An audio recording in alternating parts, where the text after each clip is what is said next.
I can't believe that the person who has the Twitter account @cum is suspended.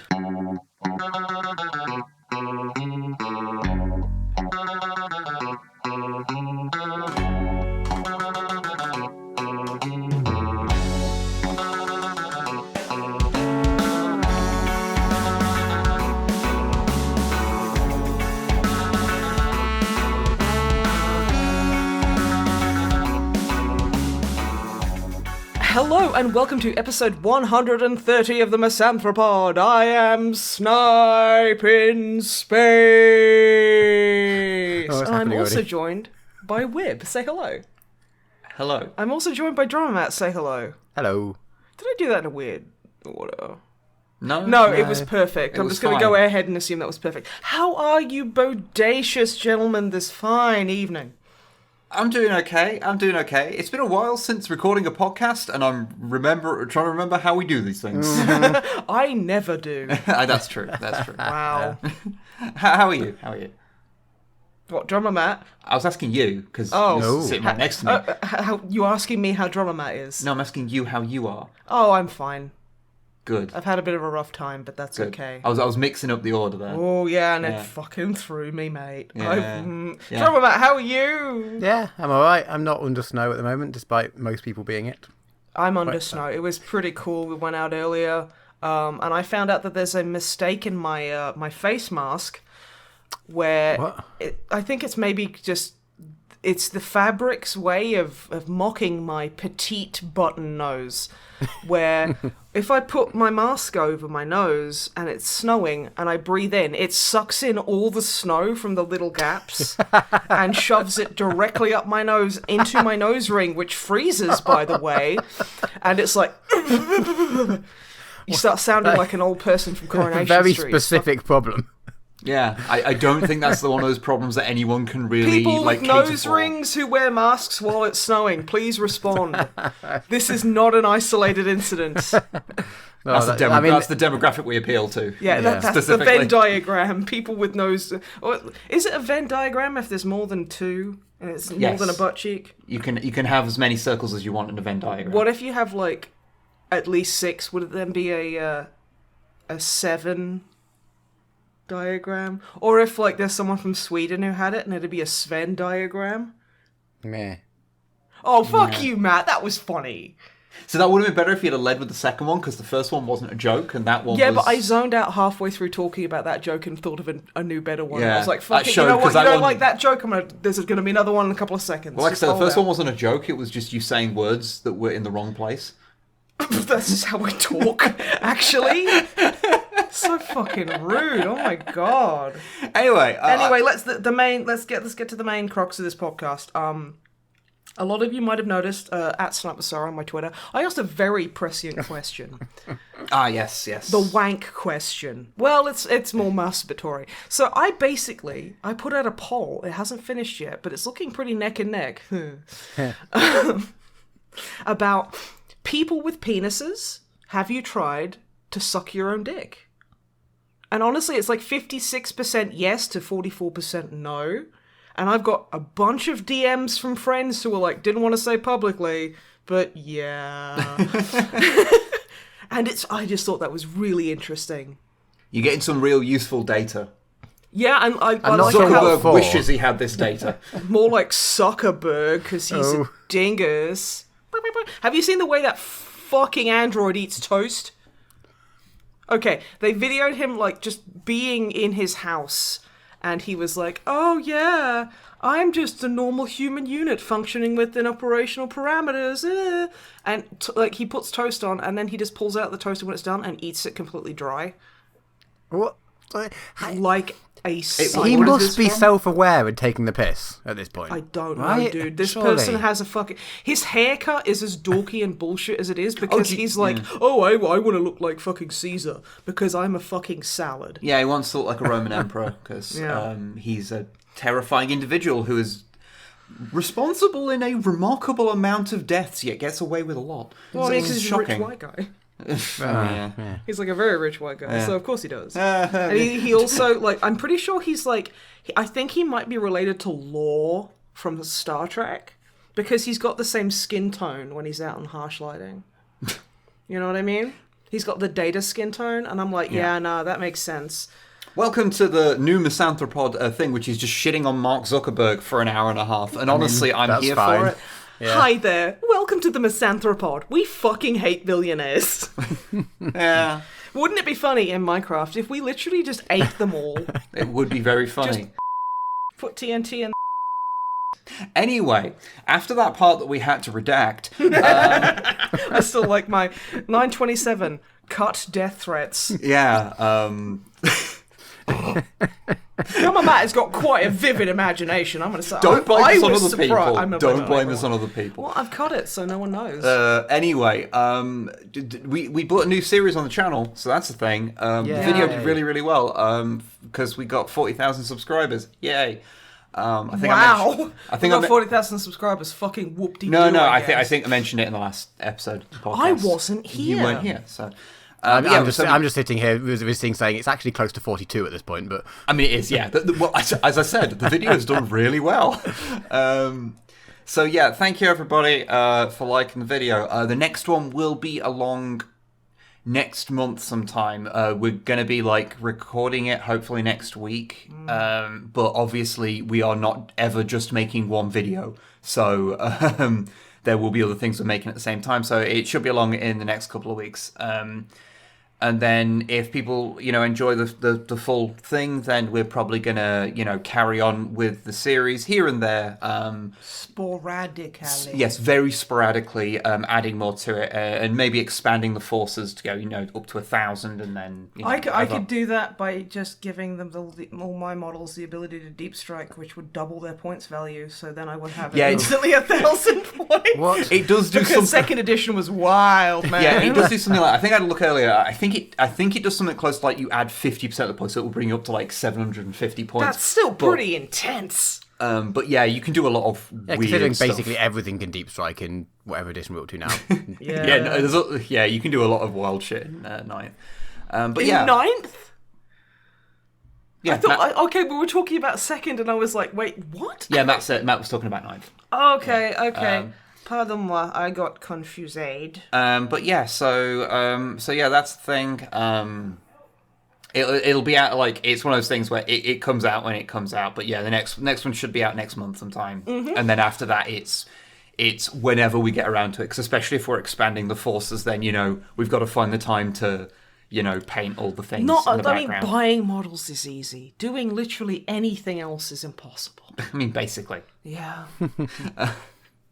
But yeah, so that is a whole thing, and I'm glad people seem to be enjoying it. Please go like, comment, and subscribe. I've heard that, statistically, those who like, comment, and subscribe on our videos are more likely to Successfully suck their own dick.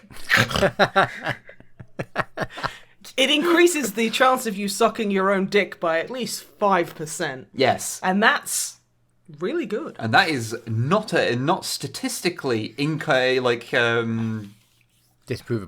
disprovable. Yeah, You can't disprove it because I've just made it up. yeah. And if you try and disprove it, then I'll take you to fucking court. How fucking dare you? Shall we move on with what this podcast is technically about? Yeah, but I also want to very quickly have an aside. I know it's not like me to have a tangent, but I just want to have a little tiny one.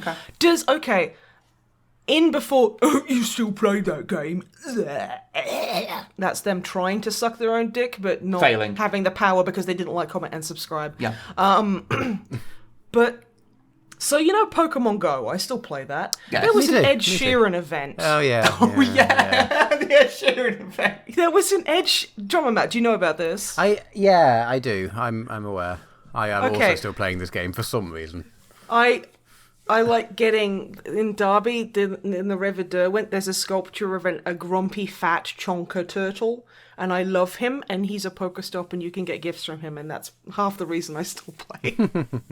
But yeah, for the uninitiated, the Ed Sheeran event was like, oh, is this Pokemon Go X Ed Sheeran? And I was like, who wanted this? I mean, I'm not going to sit there and say, I hate this person. I hate to tell you this, but statistically, and we're doing a lot of statistically talk today, if you don't like Ed Sheeran, you're 10% more likely to suck your own dick. A lot of people do like Ed Sheeran. No, I do not understand it, but people do.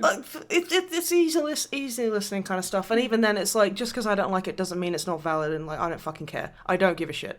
But like, I think it's just me being like, I'm like 26 years old now, so I'm kind of like, yes, 26. I'm so old. Yeah. And like, I got a push notification from Pokemon Go going, there's an Ed Sheeran event, dumb fuck, and I'm like, I guess there is. And I was, okay, so I didn't know what I was expecting. I was thinking, like, you know how through Pokemon Go they have like rocket stops where you can fight like an AI trainer. And like during certain events, they've had like fashion icon trainers. You just wanted to fight Ed Sheeran.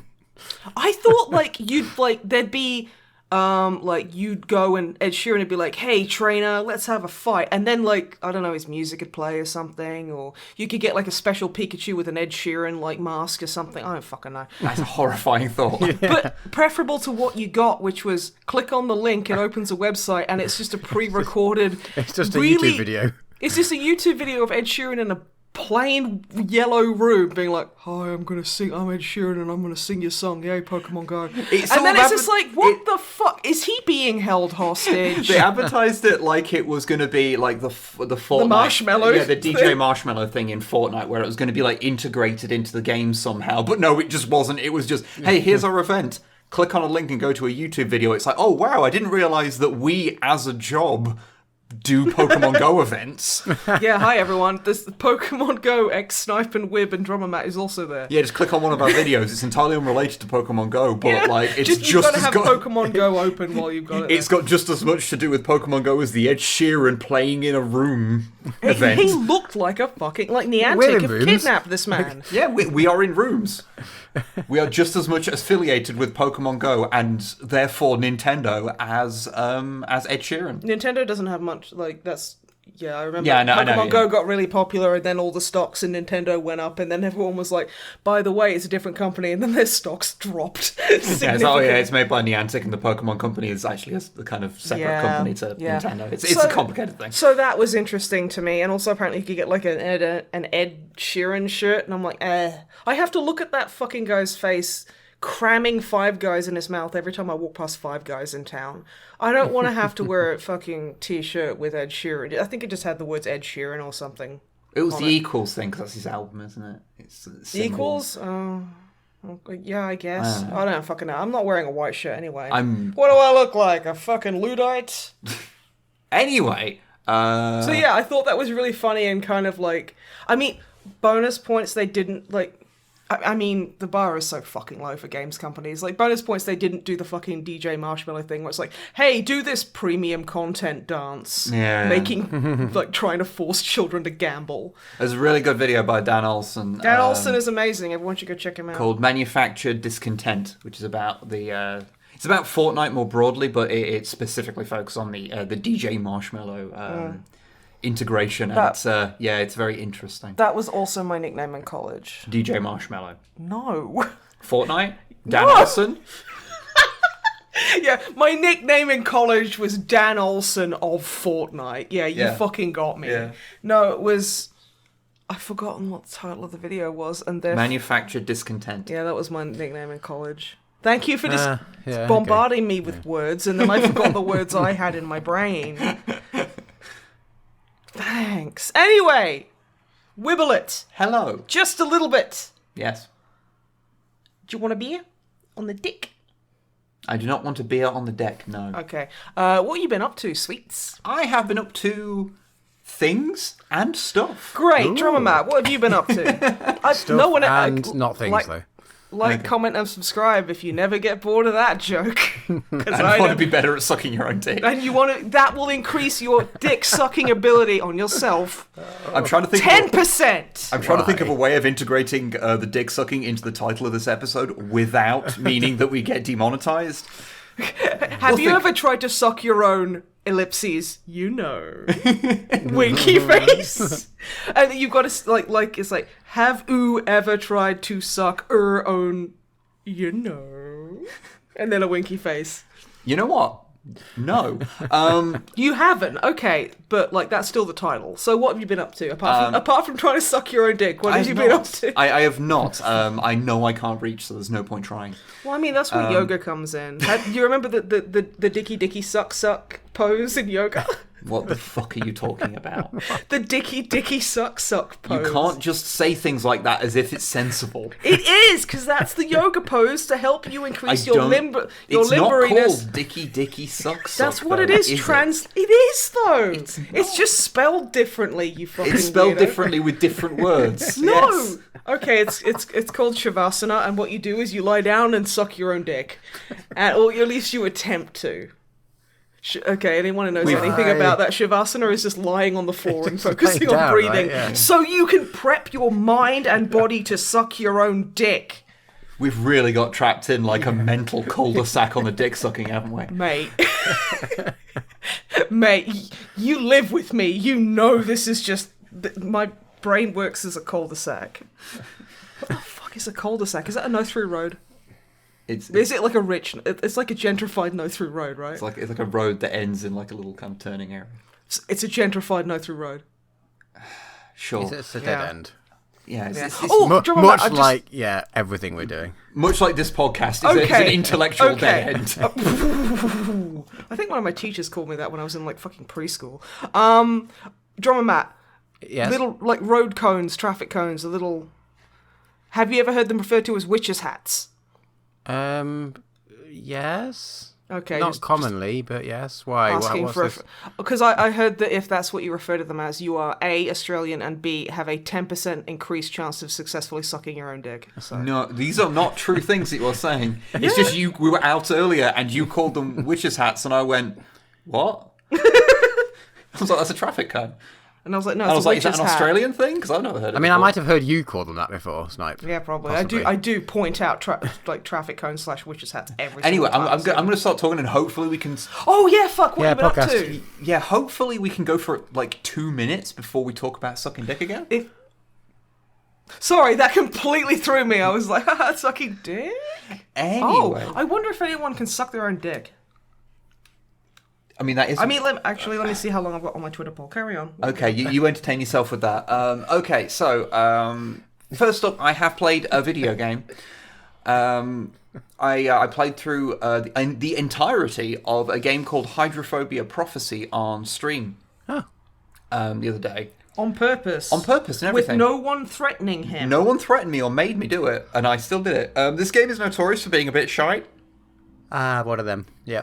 Okay. Yeah, we played it a while ago on the channel, and it wasn't very good. It's like a third-person action game where you're on like a sinking boat, and the enemies are Malthusians. That's a good description of this podcast. A sinking boat. Not that we are in any way affiliated or endorse Malthusianism. Yeah, so if you don't know, I think his first name was Thomas. Thomas Malthus was a dude from like the 1800s who was big into making it conditions thus that the poor die in order to solve overpopulation. He was basically a big old cock. Very influential on the eugenics movement.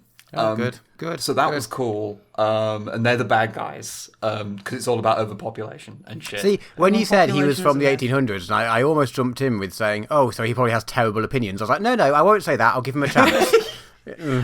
Dharma, I love you. I cherish you for your like great kind of like generosity of your spirit, but fuck, dude, he's from the 1800s. Yeah. He was probably like, yes, I do believe that you should only beat your slaves 3 times a day. 5 is too many. You should read some Malthus quotes, you fucking wolf. I ain't going near that anyway, shit. They're kind of the bad guys, and so you go around, and the ship's kind of gradually, like the ship is like sinking, and you're trying to like act,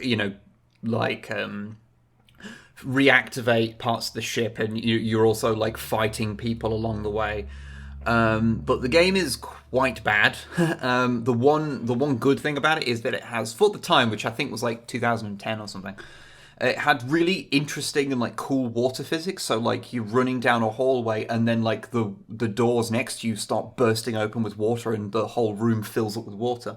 Basement and flooded. which is something that to this day is quite difficult to do, and it actually manages. I mean, yes, Silent Hill Downpour had fuck-ass water. Yeah. And Like, somehow in Silent Hill Homecoming, the water looked better. It happens. But yeah, and it does a pretty good job at doing that. The game was originally released as just Hydrophobia and was quite different in places from what I understand, and the whole end part of the game didn't exist. It's because the millennials being on them damn phones. Ridley Scott, you fucking ass. Jesus Christ. So they had to so when they did the Prophecy version, which is like the later improved quote unquote version. What does it start with? We warn you, we prophesize this is going to be bad. I'm actually thinking about it, and I don't think at any point prophecies come up. At any point. It's like revelations. It's just like a suffix that they would add. But when I was streaming like in the 80s, it was X's revenge. Yeah. But I will say I might have missed where it talked about any prophecies because I was taking the piss out of the game the entire time. Understandable. Because it's not very good. But it was, I managed to beat it in one sitting. It didn't take too long. I think it was like a 4-hour long game. And it would have been shorter had I not got horrendously stuck on one bit where it turned out that I needed to make a specific jump. I needed to both use a controller and have VSync turned on, because if either of those things weren't true, you couldn't make the jump. So it was one of those things that's linked to frame rate. Yeah. Okay. So that was cool. And then later on, what's really funny, in the bit that they added in the game, you get infected with nanomachines, and you get the ability to control the water, which would have been really cool. But I want to describe to you how this works. So, in order to activate your ability to use water powers, you hit 4 on the keyboard, which is fine. You activate a thing. And then a little glowy bit will appear on the water, which is that like a marker? Like a marker. Okay. And when I think it's right click, it makes a huge pillar of water appear. And if something gets pulled into the pillar of water, I think you hit V, and then you can fire things out of it. So you can use like projectiles and stuff. Okay.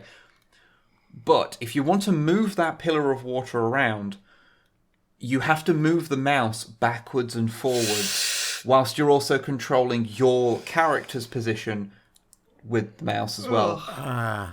That is very high, can't suck your own dick energy. It's very disorienting. Yeah. And you basically only have this power for the last 10 minutes of the game before it throws you into a final boss where you absolutely have to use it. And also the button in the final boss, you have to use a specific type of ammo, which is not super efficient to use on the adds it throws at you. So you're having to swap ammo and swap your ability from being able to efficiently use a gun and efficiently use the water effects. So you have to hit the 4 constantly, and sometimes that doesn't work. Yeah. And you decided to just to complete this anyway because you're into CBT? I guess. Okay, I ain't gonna kink shame. I'm just concerned for you. What I can say is that as someone who has beaten some very, very bad video games on stream, because it's funny to me, this is no Afterfall Insanity, one of my favourite terrible games. This is a bad game that I do not believe is worth your time. If you're into the so bad it's good things, this is not one that I think is funny to play. It's a mediocre game that has a couple of moments of being quite shite, that is only buoyed by the cool water effects, and that's about it. Yeah. Also, sometimes enemies are just swimming around in the water beneath you and will be shooting at you and you can't see them. That's cool as well. Oh, I love it when that happens in video games.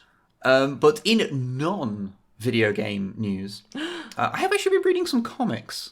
Ooh, which is cool. unusual for me. Okay. That is unusual for you. Yeah. I started reading the Robots in Disguise IDW Transformers comics. Oh, wow. What's that about? Street Sharks? No. Okay. Although funny you should say that, because in certain continuities, the little rubberized Battle Beast toys from the 90s that you actually have a bunch of. I do. I have a few. Those are part of Transformers canon. That's crazy. They're just it's a planet in the Transformers world. I actually found, like, when I was looking for a notebook, because, you know, I have that box of pencil cases and notebooks. I have, like, a makeup bag that's full of them. And I'm just like, yeah. It made me very happy. They're kind of like monsters in my pocket, but painted. They're really cool. They're kind of like bipedal humanoid, kind of like animal robot things. They're pretty cute. I like them a lot. I have a stag with sunglasses on, and it's just like, that's the most 80s fucking shit. There's actually there was some toys made a handful of years ago that were Transformers that their heads popped off because they were headmasters, and their body unfurls and it becomes a tiny robot that's modelled after some of those battle beasts. I really like that, but every time I hear headmaster, I think of, like, the principal. Yeah. It's like, oh yes, look at these Transformers headmasters. I'm like, oh, they're going to make me do, like, fucking lines or something? Yeah, masters is just a suffix they use for a bunch of stuff. So also, I realised that sounded like my headmasters would make me snort coke or something. Like, no, they used to make me write lines over and over again. Like, I will not be a... disruptive element. I will not repeatedly ask the class if they can suck their own dick. Okay, where did you get my fucking permanent record? I will say, there was one, because I thought I was so fucking smart as a kid, because I just never paid attention. And I was like, well, I never pay attention, so no one else fucking will. And I had a teacher in 6th grade who didn't like me, mainly because I never did homework for her, I didn't pay attention to her, and she was rude. So I just did not give a fuck. I wonder why the pair of you didn't get on. She started it. And like... and like... she was like, write lines, like, write, like, I was like, I will not be disruptive, I will not be disrespectful to Mrs. Randall, or something like that. Like, 100 times, they'd give you these A4 horrible brown sheets of paper with, like, lines on it, and it was, like, landscape with lines on it. So I was like, I wrote the first 30, and I was like, all they do is they look over it, and they look back and forth, make sure everything's filled in and chuck it away. She's not going to read it. Oh. So I went on this I wrote my manifesto talking about how I'd rather be at home playing video games and how Crash Bandicoot's actually sexy and how I hate Mrs. Randall because she made me go around during class because I hyperfixated on homework one day and did 3 units of, like, work I was supposed to do, so I had nothing to do for, like, 3 hours. So she was like, go find Mr. Randall and tell him that I want, like, I don't know, a Big Mac and something else for dinner. So I was, like, talking about how Mrs. Randall is a stupid fucking gummy bear and she, like, stuffs herself full of, like American garbage or whatever. And she I have never seen a human being turn more red. And I was genuinely surprised that she caught me. I was like, what? And she stood me up in front of class and read it out to everyone. And they all tried not to laugh. Yeah, that feels like that was something that was only going to backfire on her in the long run.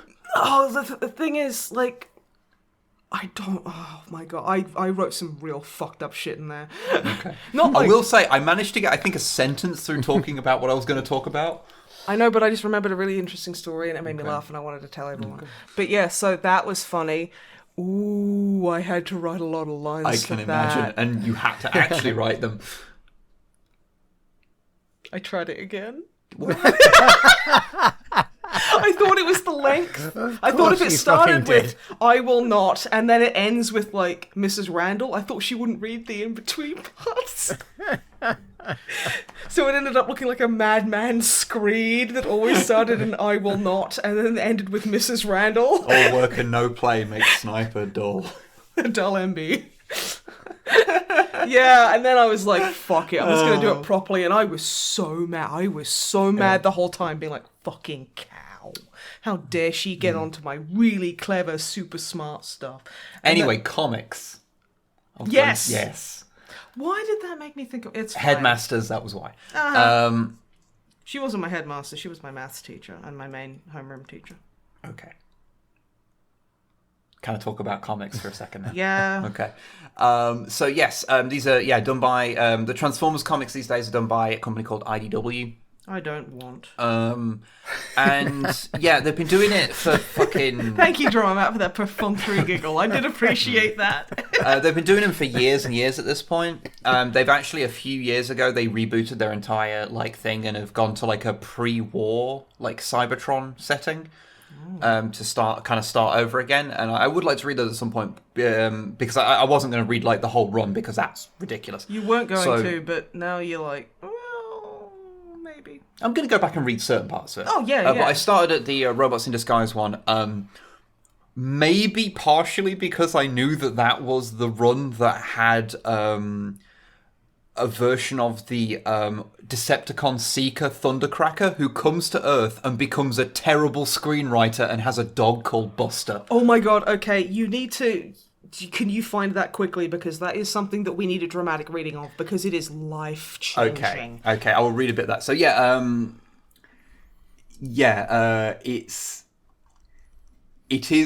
I've been having a lot of fun with them, even though it did have a thing where it crossed over with a previous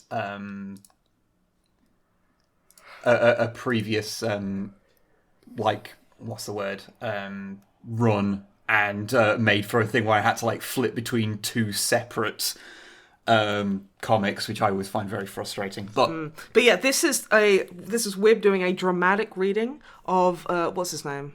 Thundercracker. So just for context, Thundercracker is, if you remember, if you don't follow Transformers, if you remember in the original Transformers, there was Starscream, the jet, and then there was two palette swaps of him. One was blue and one was purple, and that is Thundercracker and Skywarp.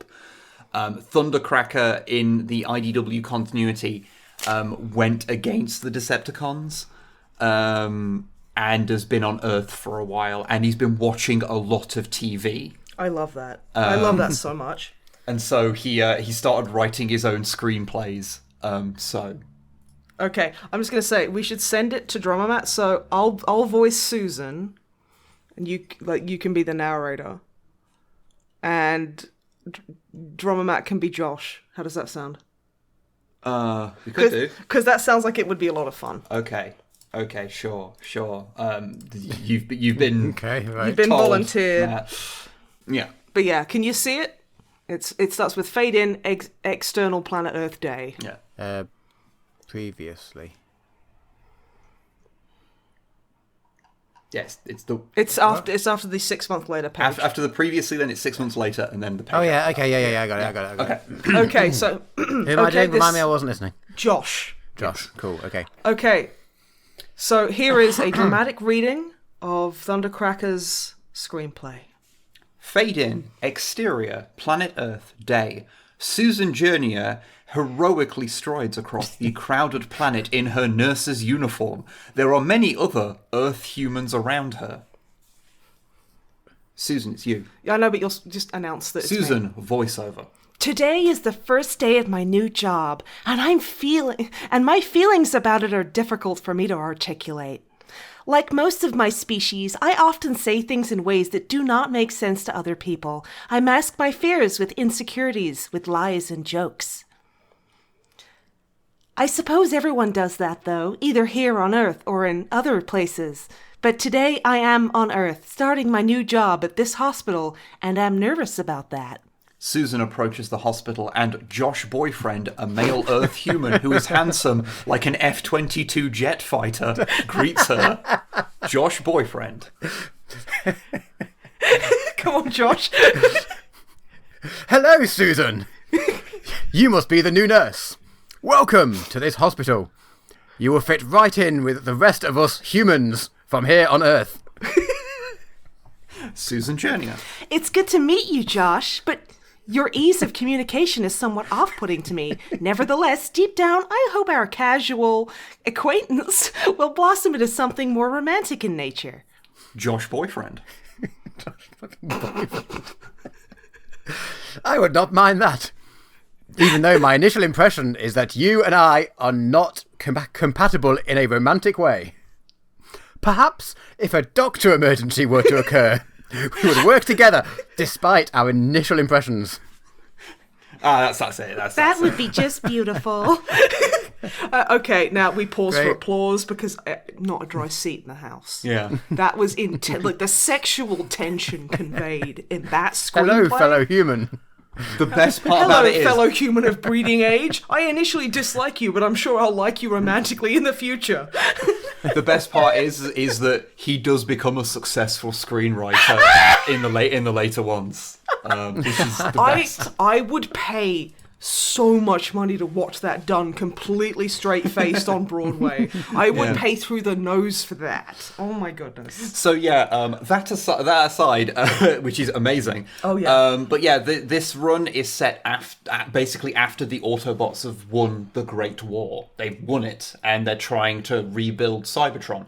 And so it goes through like them trying to do that and like trying to work out a way of both the Autobots, the Decepticons, and a bunch of non-aligned indigenous life forms, or nails, as they get referred to, as a pseudo-slur almost. Oh, okay. I'm upset I said it out loud. Who are Cybertronians who didn't pick a side.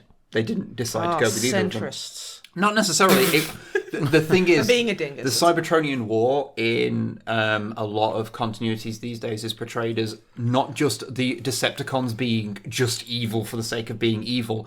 They were a Megatron was a revolutionary rising up against the Autobots, who were like absolute shitheads. They had an authoritarian state. But it's just Megatron is just a bigger bastard, it turned out.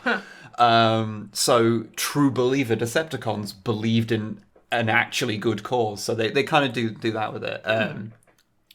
And so yeah, it's really interesting. I'm not I'm not nowhere near done with it. So with reading the comics at all, there's fucking millions of them. But yeah, I've been enjoying them. It's cool. One little quirk about it that is present in the old cartoons because they wanted you to buy toys, but they do it a lot in the comics where when a new scene starts, they will, and especially when it's introducing like new characters, everyone says like each other's names a lot, which makes is it like anime things like, "Hey, big brother, whom I've been living under the care of since our parents died 6 years ago in that weird like kaiju attack." No, it's more like, oh, you know how they are, Red Alert. Oh yeah, I know what you mean, Bulkhead. They do that a lot at the start of scenes because they can't rely on you remembering the name of a walk-on character from 1987.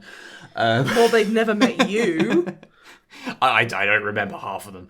I reckon you remember more than is healthy. When they start doing like the Generation 2 ones, I get really lost because that's unless It's like Thunderclash, I'm kind lost. of like the second or Actually, third was gen of Thunderclash? Pokemon where you just like, what? No, it's the fucking Wild West. I don't know what the hell that is. Actually, I can't remember. Was Thunderclash Gen 2 or was he a Gen 1? I think he might have actually been a late Gen 1. Let us know in the comments. He's European exclusive, if I remember correctly. Let us know in the comments. I used to have him. Let us know in the comments if we used to have him. He's probably not around anymore because he suffers really bad from gold plastic syndrome, so all of his bits have probably fallen off. Gold plastic syndrome is a thing where a certain type of gold plastic basically has aged abysmally poorly, which means it has become incredibly brittle and easy to just crush with your bare hands. Yeah, I showed you that video of someone crushing a Japanese Beast Wars figure. Wow. So yeah, that's like, if you ever want to feel like, I don't know, like the Doomslayer breaking up those Argent balls, just grab a gold plastic thing and smash it. But anyway, point is, yeah, it's quite good. I'm enjoying them. Likewise, I've been watching a couple of the shows a bit further. Like I've been watching Beast Wars. Beast Wars was my jam. Which I kind of had a bit of a crush on Dinobot. Is that weird?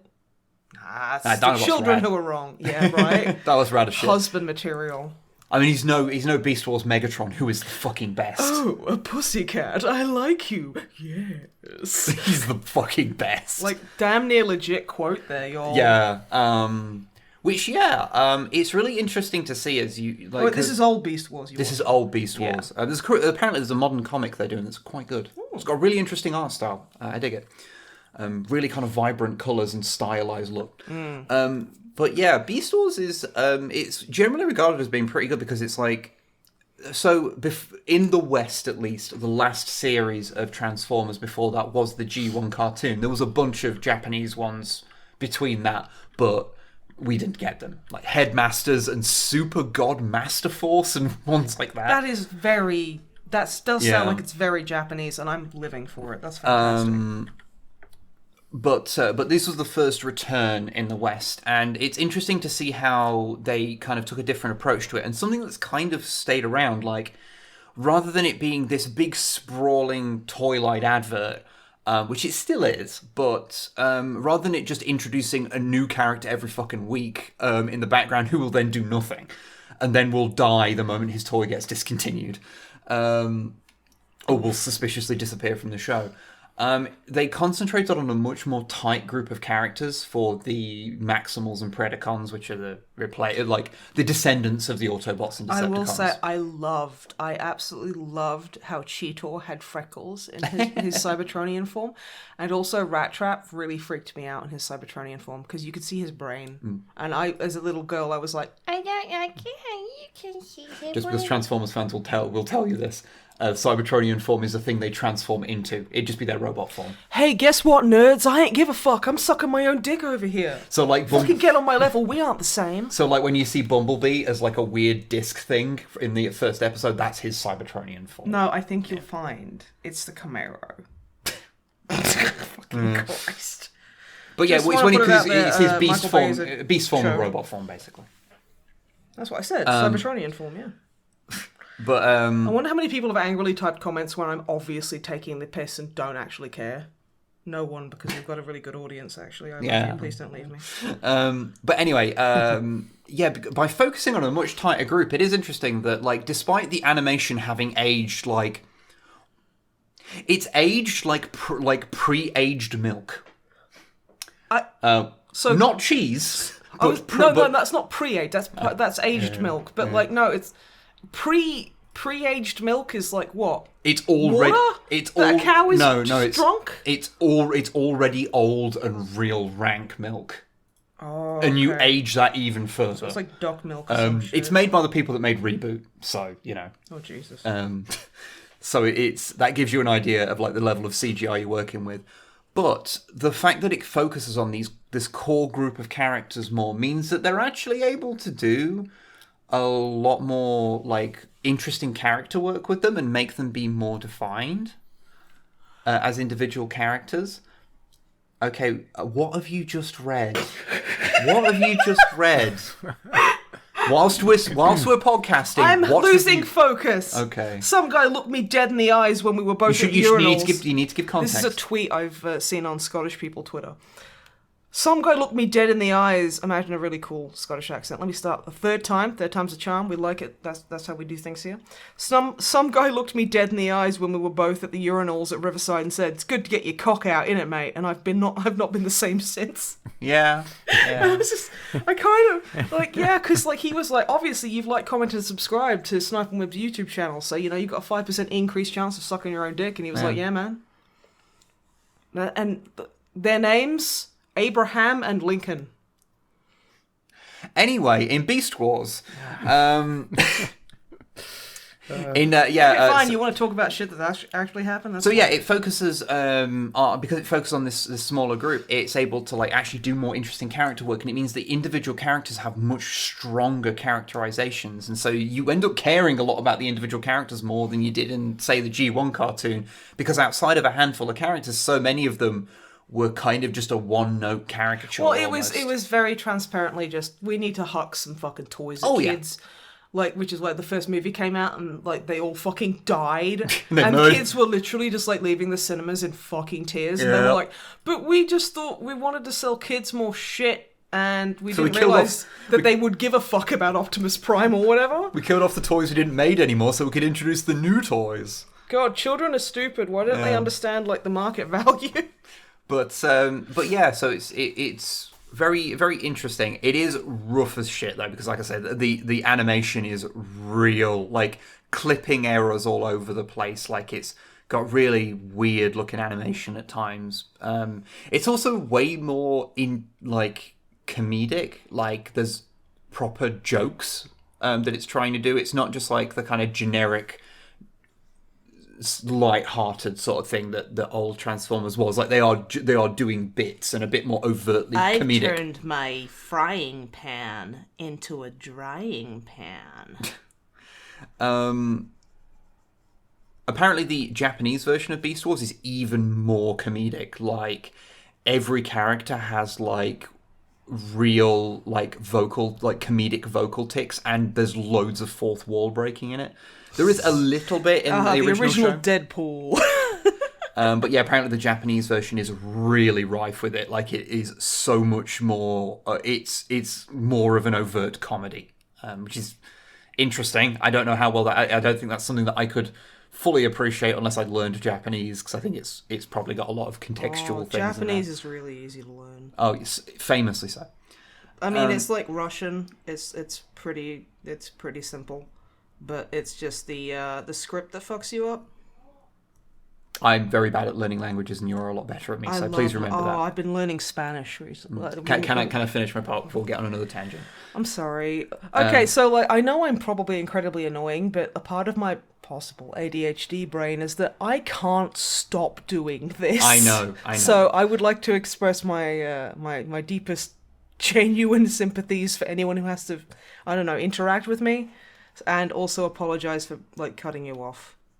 It's okay. Tell me about the Transformers. But speaking of CGI Transformers shows, I also got further in watching Transformers Prime. I'm actually near the end of season 2 now, which was one done. I think it's the first show in what is referred to as the Align continuity. The Align continuity. Yeah, the aligned continuity. It's basically. Because there's a million continuities to Transformers, Hasbro was like, we really need to get on top of this. And so they started a new continuity that was going to be the new, like, default one that they put stuff in. And most things made past that are in this continuity.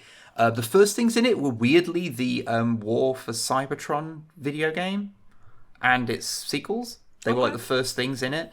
And things like Transformers Prime, and even the kids' shows, like the little rescue bots, are part of it. Oh, where they're like little dinosaur babies. And yeah, stuff. where they're some really of them turn into cute. dinosaurs. Yeah, that's which really is great. cute. I like that. But yeah, Transformers Prime's pretty good. Getting through it, they actually do some really cool stuff with Starscream. Because I've always liked Starscream because he's like a 2-dimensional fucking nothing character. But he's so arrogant about it that I love him. And in this, they actually have consequences happen to him. It's something which other things have done. Like, I know the Unicron trilogy stuff kind of had him become his own entity as well. And the IDW comics are doing interesting things that I'm currently reading and doing interesting things in them as well.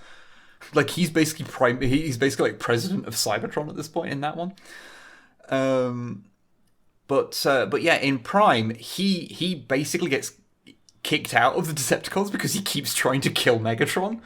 And so he's kind of a third party at this point, like undoing his own agenda. And because every time he partners with someone, he screws them over because he's Starscream, things just keep getting worse and worse for him.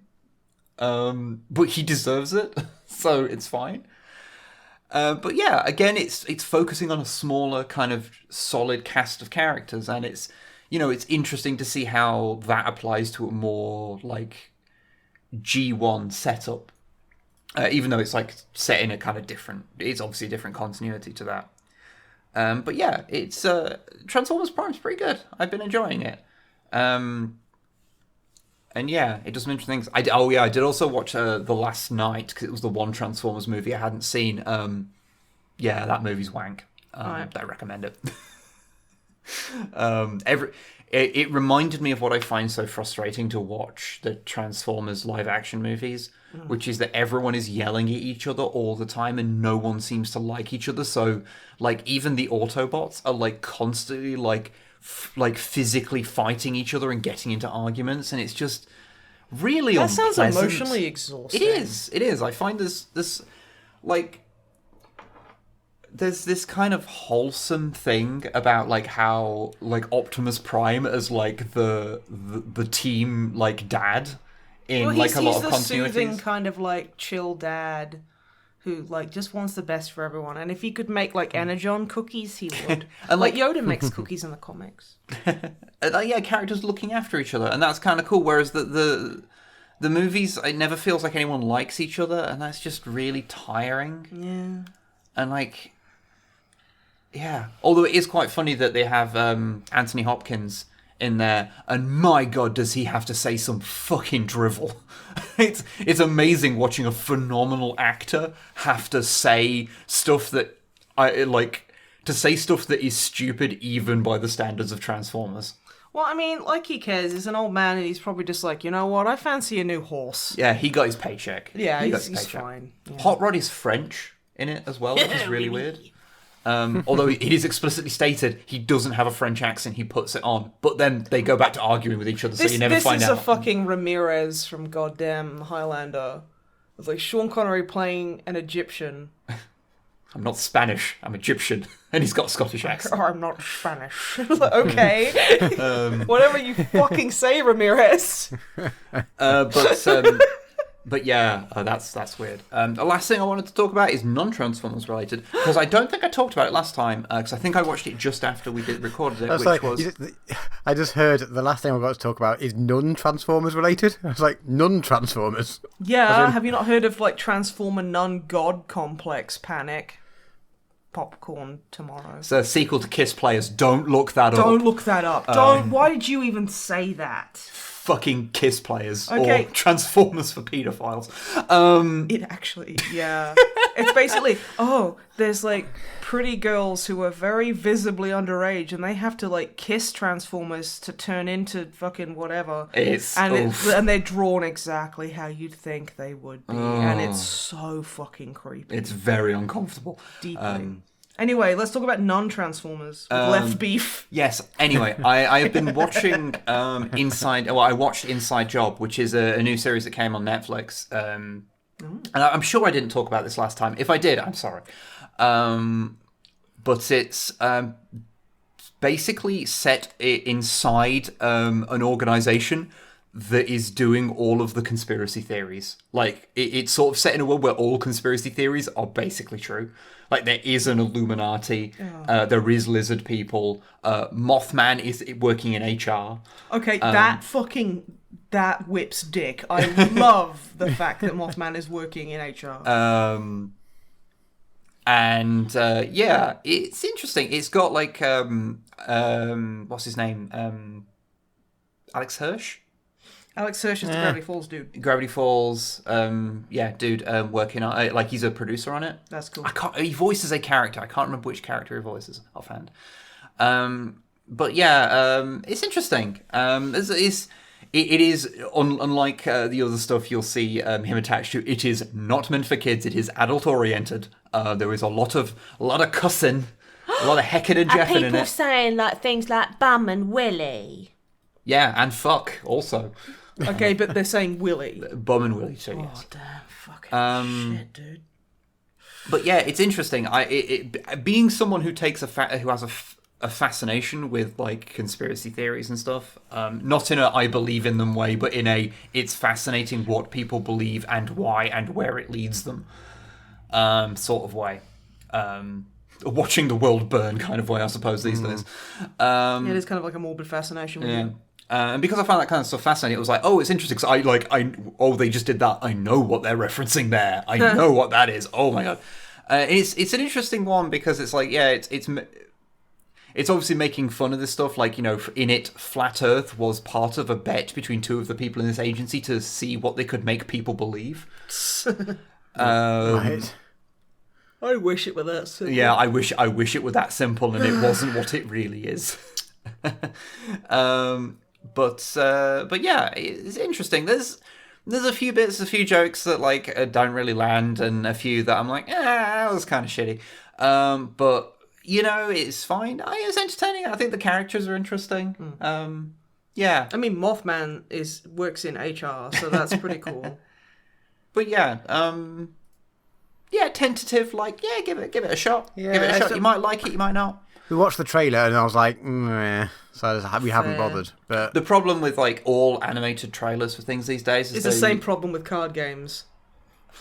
They're all one thing. All card games are Cards Against Humanity. All adult cartoons are basically ribbon on Family Guy. I would say more that they make their things appeal to the Rick and Morty crowd. Oh, well, to be fair, you have to have a very high IQ. To be fair, Family Guy, like I'm old, so I'm like, oh yeah, they're making it look like Family Guy, which is really kind of shitty jokes that is playing. It's like, let's have a character that's basically a sex criminal, but it's okay because, haha. And it's like, no, you've made him. So it's like, I guess that's the new one. That's the thing. Is they're trying to appeal to a lot of adult animated or oriented cartoons. They try and appeal to a certain demographic. And what I will say is that although it's not a glowing recommendation, it's just I enjoyed it, but you might not, whatever. It is vastly superior to nearly every other Netflix animated show because I remember a while ago when I watched like Hoops and F is for Family, and what was the other one I watched? It was Paradise PD. Oh, that is so blank. And all of those are unwatchable. F is for Family is the best out of that bunch, but also everyone spends all the time yelling at each other, and they're yelling so much that it started to spike my anxiety. So I was like, I can't watch this show. Fair. But the other ones, absolutely terrible. Especially Paradise PD. Oh my god, that's one of the worst things I've ever watched in my life. Fucking hell. So Inside Job, a lot better than that. We'll say that. Okay, a lot better than a really low bar. A lot better than the worst thing I've ever seen. Yes. Wow. Good. But yeah. That's a glowing review. Yeah.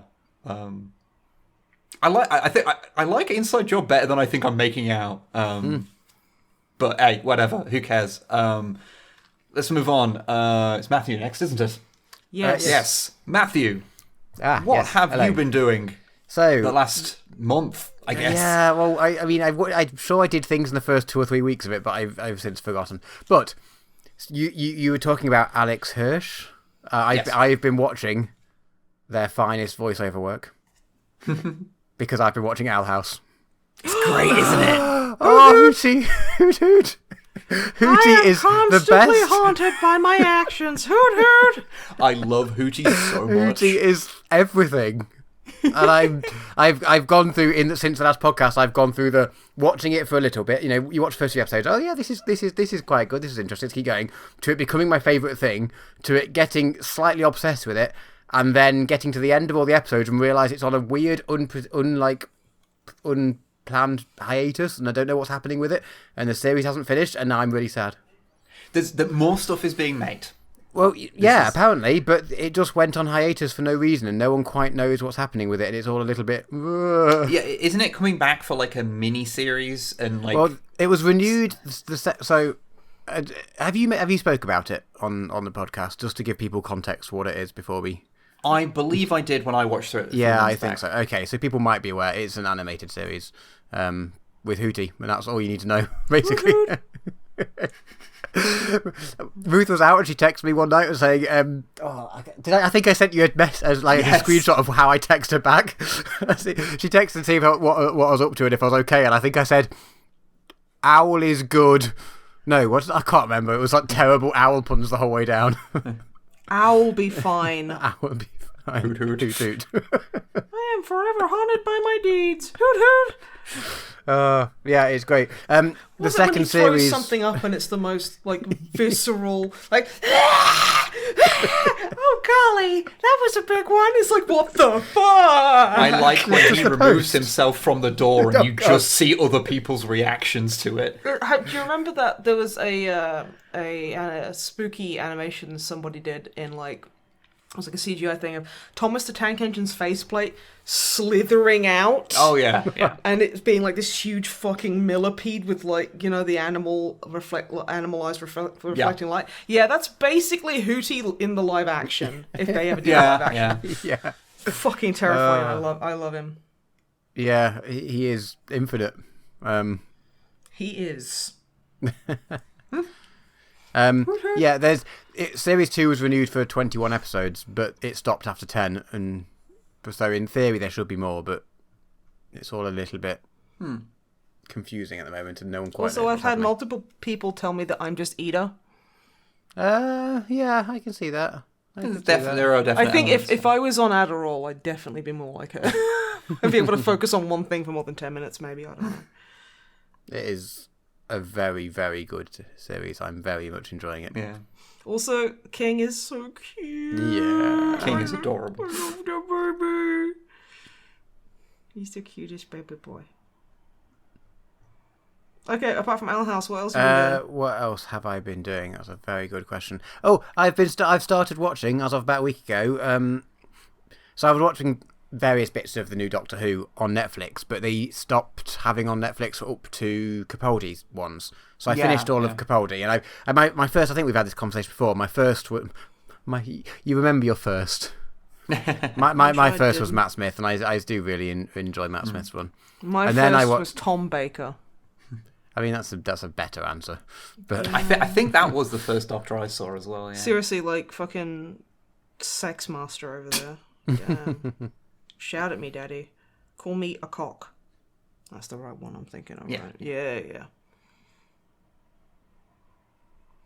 But yes, Doctor Who. I don't know how to respond to that, Snipe. Don't worry about it. Just move on. That's just what I do. Yeah, I watched the Matt Smith ones. Then moved on to Capaldi and enjoyed that.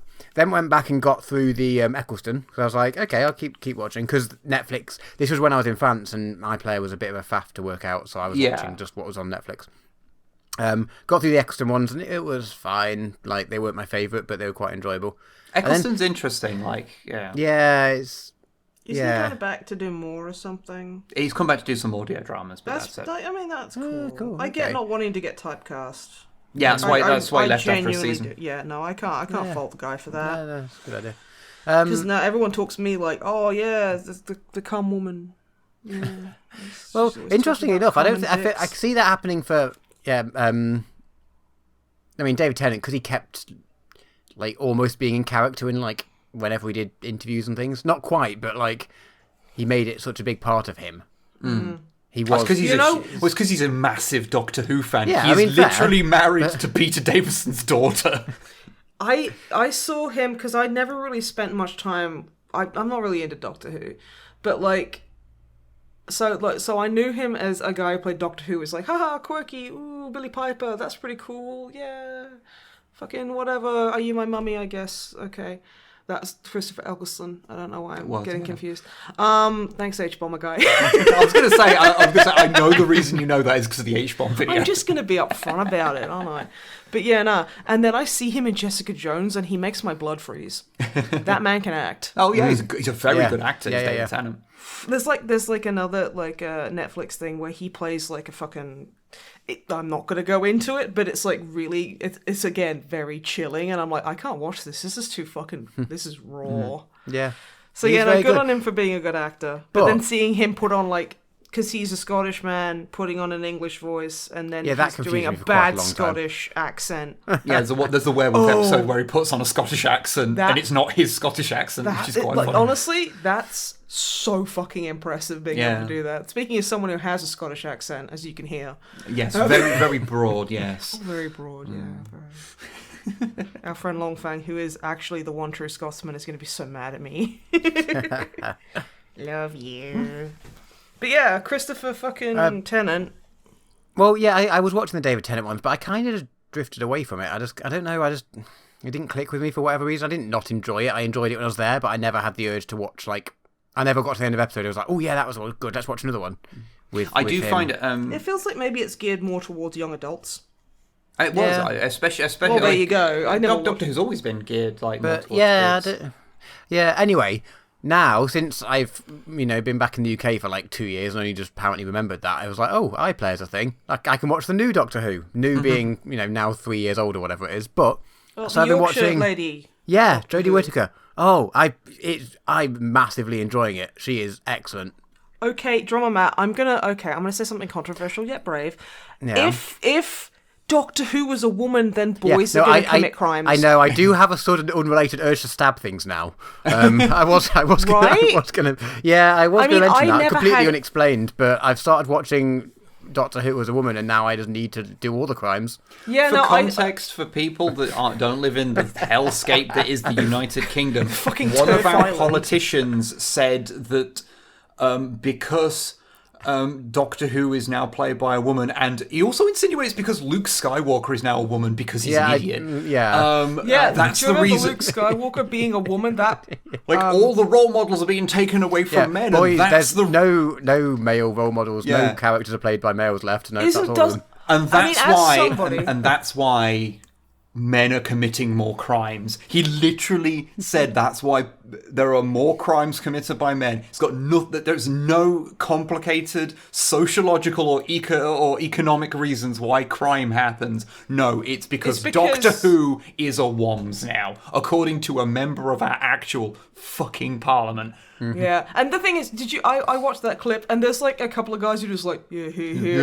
It's like, okay, you're just showing your whole foreskin right now, and I bet you can't even fucking suck it. But no, I mean, like, I didn't have any non-binary representation growing up, and I've stabbed children. That's why. I haven't. I haven't, like, today. But no, I will say on that topic very quickly that Fox from Bloody Rule 1 was probably my first interaction with anyone, like, severely gender non-conforming that wasn't played as a joke. Okay. And I was obsessed with that character, and as an adult I'm like, oh. Because they were AMAB, which means assigned male at birth. Their name was Hans. But they were, like, super muscular and very feminine, and did their hair nice, they put makeup on, that kind of stuff. So yeah, just gender non-conforming as shit. Which really confused me at the end, because it's like, oh yeah, because spoiler alert for Bloody Rules 1 fighting game storyline on the PlayStation. Game from like 1997? Yeah, I think it's like 98. Yeah. But yeah, it ends with Fox killing their mum, and their mum's like, Hans, I forgive you, and Fox is like, what? Oh yeah, that's my name. And then just laughs because they're crazy. And it's like, yeah, my mother would always be like, you do realize that's a man? And I'm like, I still think they're amazing, and I don't care what gender they are. And now I have the fucking... Now you understand. Now I understand. I'm like, why am I a muscular femme bro?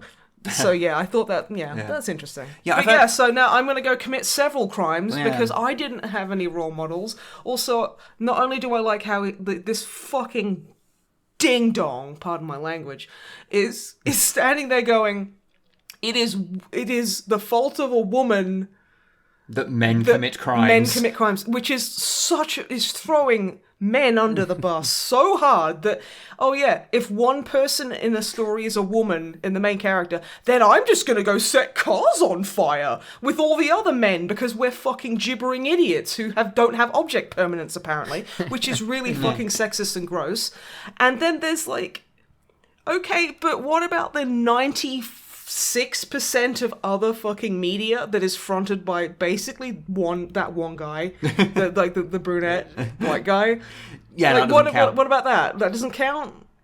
Okay, that's because it's about. It's just I am shocked that that's come out of an adult. An adult's mouth in a position of power. That is genuinely frightening to me. It's almost like they don't actually care about the truth, and it's all about reinforcing a hierarchy within which they have power. Oh my god, can you imagine? It'd be weird if that was true. Yeah. Anyway, I've only seen a few episodes of the Jodie Whittaker. I've heard it's terrible because there's a woman in it. I've only seen a few episodes, and I quite enjoyed it. I've said this before, but I did expect it to take a second because, I didn't have an issue with there being... a female doctor. We have lots of doctor friends. But I did kind of assume that because it is a change, I assumed it would probably take me an episode or two to adjust to that. But the moment she kind of appeared, I was like, no, actually, I'll buy this straight. It just works. And it's like, it makes you realise how little... some of those little details actually matter. Okay, but I have to bring up a point here because I've heard quite reliably from people who've not watched an episode of it that it's terrible and bad and it's just gratuitous and obviously just like tokenism. So I hate to bring that up, and because I haven't seen it, I'm basically I deserve an opinion. How about we ask Matt about what he thinks of the episode, since he's the one who brought the subject up and he's seen more than 2 episodes. Then he's a cuck and we shouldn't listen to him. Yeah, I mean, according to the internet. Yeah, fair. No, my opinion is invalid because I have actually watched it. So yeah, exactly. I haven't quite finished the first series, which is what, series 11, I want to say. I don't I've know. forgotten. 13th Doctor, but series 11. Is that right? I don't know. Yeah, whatever. I've watched more than a few episodes. I am really enjoying it. It's very fun and full of wonder. Okay. And I know that quite a few of the Doctors recently, they have that, but it doesn't have... The last few series have all got this overwhelming threat that's looming, which is, I'm entirely for that, and it's, I do enjoy the sort of more serialized episodes with the sort of background story that eventually, little things point you in a direction, and then by the end of the series or whatever, it gets resolved. I'm all for that. That's a really generous way to describe what Stephen Moffat calls show running, but I'll take it. Yeah, no, I know you have opinions on Moffat, and I quite enjoy some of what he does. I'm not saying he's the be all and end all or whatever, but I quite enjoyed it. But this is just very baddie of the week sort of thing. They're just in a new thing, and there doesn't seem to be any of that. And it's very, there is peril and there is stuff, but it just seems quite fun. And she's just like, yeah, it's brilliant, and it's like still trying to work herself out, and I don't know, it's very enjoyable. It sounds very sweet. Yeah, and it is, and it's not completely tonally different. I'm not trying to say it's a different thing, and I'm also very aware that I'm not trying to be like, it's less serious, and it's also a woman, and I'm not trying to equate those things at all. So I'm trying to be sort of a little bit careful with that, because I don't want to mean it's less respectable or it's less anything at all. It's more. It's just got a new showrunners and new writers, so that's the reason. I'm really enjoying it. I'm enjoying the slight change of pace with the companions as well, because there's not just like one, or maybe there's three companions. Yeah, it's proper old school, so little entourage. Like a team or a squad or a crew, or they haven't worked out the name for it yet. So how many crimes have you committed since starting watching this and having no male role models? Yeah, all of them. Every single crime. Holy shit. Okay. I will be intrigued to see it, because I have heard things about the Chibnall's run, and I will be intrigued to see how you feel over the full run of that, because it does things that have caused opinions to be had. So I will be intrigued to see how you kind of go with that. And to be fair, I need to just fucking watch it myself. Just haven't got around to it. I've been busy watching Transformers. He's been too busy doing important things with his male role models of Transformers that can definitely suck their own dicks. Presumably Transformers could. I don't think they... I mean, they reproduce by, it's not a sexual reproduction. Don't ask me how Transformers reproduce. That is a conversation. But it's not with fucking. It's not with fucking. So there we go. Yeah. Well, I guess they've got other protruding limb things. It's not... It's... My alt mode is just a penis. Same. Yes, I'm really enjoying Doctor Who, and I predict I'll have finished it by the time I'm doing things. So the current rate of watching episodes. I'm looking forward to hearing about your opinions on it on a whole next podcast. Yeah, so. But I might be slightly blissfully unaware of whatever controversial things happen, because I'm not like... Dude, the fact that there's a woman in it, that's the controversy. Yeah. Okay. Oh no, it's not. There's a lot. Because I have very limited knowledge of what... Is it upsetting people who are into like the old stuff, or upsetting people who are into the new stuff, but when it was a dude? I have seen both. I have seen basically wide varieties of different people be upset with it for slightly different reasons. Okay. So I like I say, it's why I'm intrigued to hear what you say about it, because I haven't seen it. I've only seen other people react to it. So I'm watching it with none of the baggage of either being like an old school fan or being a sexist arsehole. I'm enjoying it so far. Yeah, fair. Yeah, fair. Oh yeah, I was going to say, I don't know if I mentioned this to you. I've talked about it in previous things, but if you want to scratch a little bit of the itch that Owl House left you, Amphibia's worth a go. Yes, that's been coming up on the list of other shows that are on hiatus and people are upset about. Oh wow. Yeah. You just, it's like, hey, if you're upset about this hiatus, get upset about this other one. No, it's a little similar. Yeah. I did watch the first episode of Gravity Falls as well, just because that's Gravity Falls is such a tangentially related. It's such a sweet show. It reminds me of me just fucking around with my brother. Yeah, Gravity Falls But we is a lot did of fun. significantly more crimes. It's also, if you are fascinated with cryptids, like, some of us might be, then it's quite good, because there's a bunch of that. Yeah. Also, like, Seuss is amazing. Seuss is amazing. Fucking love me some Seuss. Which one's Seuss? Hey, Seuss. Hey, dude. He's the guy who, like, the janitor at the mystery Oh, shop. yeah. He's just such a he seems pure-hearted darling, and I love It was him when he apparently based talks. on a guy Alex Hirsch knew at college. cool. Oh. But yeah, I think that's between those two series, that's been pretty much all my time, I think. Okie dokie. That and having holes in my floor, but that's completely unrelated. Yeah. Snipe. Yeah, I did. Okay, I didn't. Those holes were there when I got there. Okay, I didn't. That was just they were already there. What have you been up to then? I've not been up to much new to talk about because I am suffering real bad with executive dysfunction, which is not fun, despite the fact it has the word fun in it. Oh yeah. Dysfun. Taking the fun out of executive dysfunction. Okay, I can't even joke about that because it is destroying my fucking life. I've got commissions and stuff, which I am genuinely moved to tears with how understanding my clients have been. It's honestly been a little overwhelming, and I've been chipping away. But anyway, let's talk about dicks and cum, I guess. Well, I've played 2 video games. Noise. Yeah, right. Beating the fuck out of you, pair.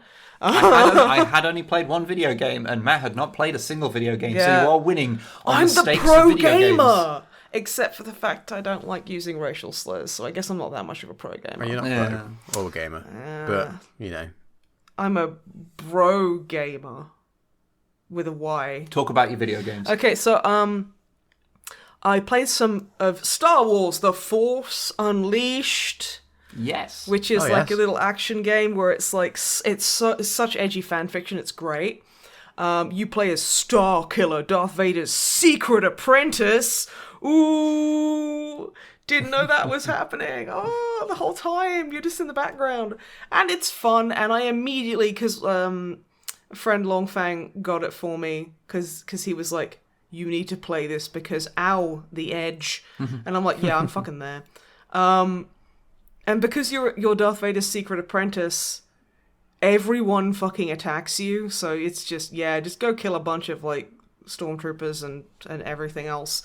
But because I've got the super special edition, it's unlocked a bunch of, like, costumes that I can just use straight off the bat. So I spent the first, like, few levels just force crushing and force chucking people as Jango Fett, and it was amazing. Because apparently, like, Wib has informed me that I apparently just have a draw to anything remotely Mandalorian, Yep. which I don't think is. Oh, I hadn't noticed that. No, I hadn't. No. No. Do you remember when I okay. sent you that text the other day going, hey, do you want to see my new haircut? And then I sent you a picture, and as it was, like, sending, you was went, like, I swear it to better God, if not you be a send- picture of you in your fucking helmet. And then it just sent a few seconds later, and then I got a, God damn it. Yeah. But no, Wib has told me that I just have this unerring, like, subconscious ability to just be drawn to anything Mandalorian. Like we were in the shops earlier, and we always go out the same way, and I went out a different way, and then I realized I was walking straight towards an Empire magazine with Boba Fett on the cover. And I just hear this, for fuck's sake, behind me, and I'm like, in my defense, I didn't notice it until right now. Didn't consciously notice it. I didn't consciously notice it, no. Until Wib pointed it out and was like, haha, dweeb. But yeah, and also Longfang and Wib got me the Black Series Mandalorian helmet for Christmas. And I did like a whole stream playing Star Wars The Old Republic. And Jesus Christ, it gets hot in there on the studio lights, let me tell you. This is, okay, so like, as an aside, because like I need an excuse to talk about Mandos, there's like proper cosplay clans out there that will just like they will find you and they will be aggressively positive at you and just really nice. They literally will. Got a couple of people come in and just be like, and then it's like, oh, nice helmet, friend, like my friend, but they're saying that in Mandoa, and I'm like, 1, they're saying that in Mandoa. 2, I know what that means. Current hyperfixation, yes. So yeah, Force Unleashed is fun. It is of the time. There's like the pilot you get in your ship, and I hate her because this is before what is it called? Mocapping. So they've had to go in, and this is before like jiggle physics properly like booted in. So they've had to go in and manually animate her tit jiggle in every cutscene, and she's just like, oh yes, well I'm doing this, and I'm like, I just go away. Why are you on my ship? Why are you on my fucking ship? Go away, shoot. And the droid I'm with is constantly trying to kill me and thinks it's hilarious, and I think that's fucking great. Because he's a training bot. He's supposed to try and kill you. Yeah, it's like there's a part where you're like walking away from a debrief with Vader, and there's just fucking Obi-Wan in the corner, and I freaked out. I was like, what the fuck is Obi-Wan Kenobi doing here? Oh my goodness, it's Ewan McGregor. And he like jumps at Starkiller, who is Darth Vader's secret apprentice, main character, and like knocks him on his ass, and I was like, okay, how are they gonna fucking line this up with everything? And it just turns into the bot, because the bot can like not shapeshift, but I'm guessing it can like project like a holographic field kind of thing so it looks like different things. And it's just like, okay, that was fun. And that was like, a nice little touch. I liked that. It's like, oh, you thwarted me, I'll kill you next time. And he's like, I'm sure you will. And it's like, yeah, I like it. It's good. I'm really enjoying my force powers. That's fun. But yes, it is, unfortunately, because I streamed it for like a good few hours, and it is a game that you have to kind of pay attention to, which, let's be honest, I can admit it. Sometimes my focus... Attention wanders. Sometimes my focus can wander. Not often, but sometimes, and yeah. But no, I'm enjoying that, and I'm looking forward to playing some more of it. The other game I've been playing is Inscription.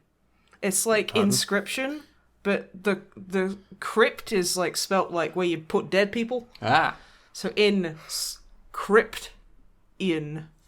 Oh, God, good. that's a fucking pain in the ass. Is that as good as the naming of it is? It's better, actually. Okay. It's a card game that I'm really into. And John, Matt, you know how much I hate card games. Yeah, this is saying something. Okay. Mm-hmm. Yeah, and it's like, it's a spooky card game. Well, it's not like a scary spook. It's a spooky card game where you're like trapped in this cabin and you play cards with this shadowed figure with spooky glowing eyes, and it's like, oh, you need to, like, you start your turn, you can draw a card, you can put cards down, but every card has, like, a blood cost. So, in order to get a blood cost, you need to sacrifice a thing, and it'll tell you, So it's like, oh, if you want to put down the grizzly bear card, you need 5 blood sacrifices. But it is kind of like roguelike, I guess, because if you fail, because you get, like, 2 lives, if you fail, then you basically get like the cabin, the card player that you're playing, he takes a photo of you for the image of a card, and then then it's like, oh, pick the blood cost of this card, and it gives you a handful of cards that you've acquired on your, like, because it's like, okay, and then it's like, okay, now pick the ability it has, XYZ, and then that's put into the rotation. And you can get some broken as fuck cards like that, where it's like, oh yeah, this is like this does 6 damage and it costs no blood to summon, that kind of thing, or it's invincible, or if it dies, it returns to your hand, like stuff like that. And it's not just a card game, so you'll play a match, and then then there's like a world map that opens up, like a physical map on the table where you've been playing cards, and then it's like you can pick if you go down certain paths, and that leads to events where it's like, one of them is like, oh, sacrifice a card to make another card stronger, like to give it like an extra damage point or an extra bit of defense, stuff like that. And it's really cool. And like you start like getting things in game in the card game and like on the world map that you can stand up and then walk around the cabin and like unlock shit and get new cards. So it's like you can go in there's like a little puzzle thing that if you I brute forced it because I had no fucking clue what it wanted from me. And it gives you like a couple of cards. Also there's like an overarching thing where the story is that this video game was found like in the woods by some guy. And it's just like it's there's so many layers to it, and I haven't played that much of it, but yeah, it's there's so many friggin' layers, and it's very, very interesting. And there's even like boss characters where the dealer will like put on a mask and like assume an identity, and that's like a boss fight. And like they have their own kind of like things that they do, like their own kind of like special moves and stuff, where the game just cheats, but it's kind of a way where you're like, you know what, that's okay. Because, you know, no matter what you're doing, like any roguelike, you are making progress. So yeah, I really enjoy that. I think that's a really fun game. If you're into card games, I think you'd absolutely like it. If you're into kind of like spooky themed games, I think you'd definitely be into it as well. And I like it. I think it's very fun. Cool. It's a very fun take, fun spin on a digital card game, and I like it a lot. And thank you, Lynn Squigley, for gifting it to me. But yeah, that's all I've been up to. Okay. I suppose we should head to questions. Oh, I do just want to quickly mention something. What did I do? Just so it's mentioned. There was the whole thing recently with Games Workshop basically telling fascists to fuck off.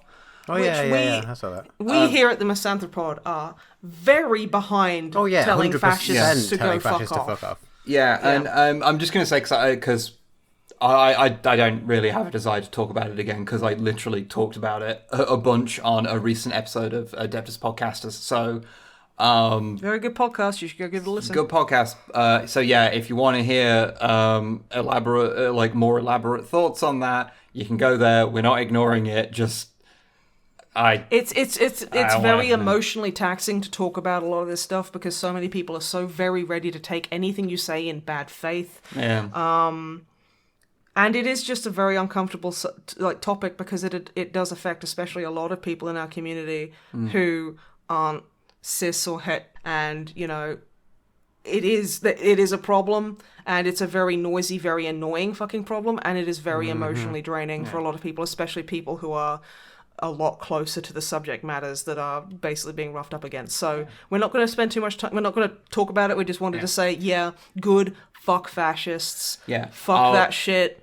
All I'll say is that, the general statement of that, yes, telling the fash to fuck off, 100% a good thing. Yeah. But also, yes, there is critiques that GW can insist it's a satire all they want. But there is actions they have to do to make that be true, because sometimes their satire is not very satirical. It has to be said. Again, it's not a black and white issue, and credit where credit is due. Thank you for literally just saying, fascists, we don't want your money, because that's more than you get out of a lot of companies. Yeah. So, you know, plus points for that. But yes, we'll stop talking about it now. And Drummer Matt! Questions. El cuestiones. Okay, yes, we have some questions. What's the email? To an email address. I was about to say that. Okay. No, I was just trying to divert the question from me because I forgot what it is. onlydrummermat@gmail.com. It's not. No. Is it's it not not? that. It's not that, no. No. It's thedrummermat@gmail.com. You can tell we've not done this for a bit. It's been a little while. Yeah. We had a few questions. Only 1, 2, 3. But, wow, everybody, send us more questions. Ask me about Mandalore and like all about Mandalorians, and I know everything, and I will never make anything up about them. So please send your Star Trek /Mandalorian questions my way. I will happily and gleefully answer them. I meant Star Wars. Okay. Oh no. Oh, people are gonna have comments. Well, it's basically the same thing.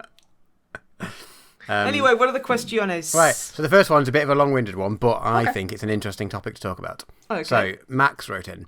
Hello, Max. My question is about bands. Oh Now, God. Okay. I know nothing about the music world, so please bear with me, and apologies if I've made a huge mistake in We are assumptions. all born ignorant. Ain't no shame in asking. Yes.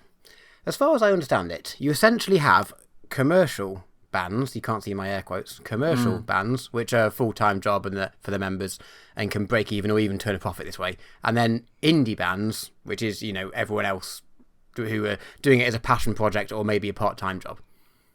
And then within both categories, you obviously have a spectrum of reach or success. So, some of the commercial bands are doing it just about breaking even as a job, and some of them are playing stadiums and whatnot.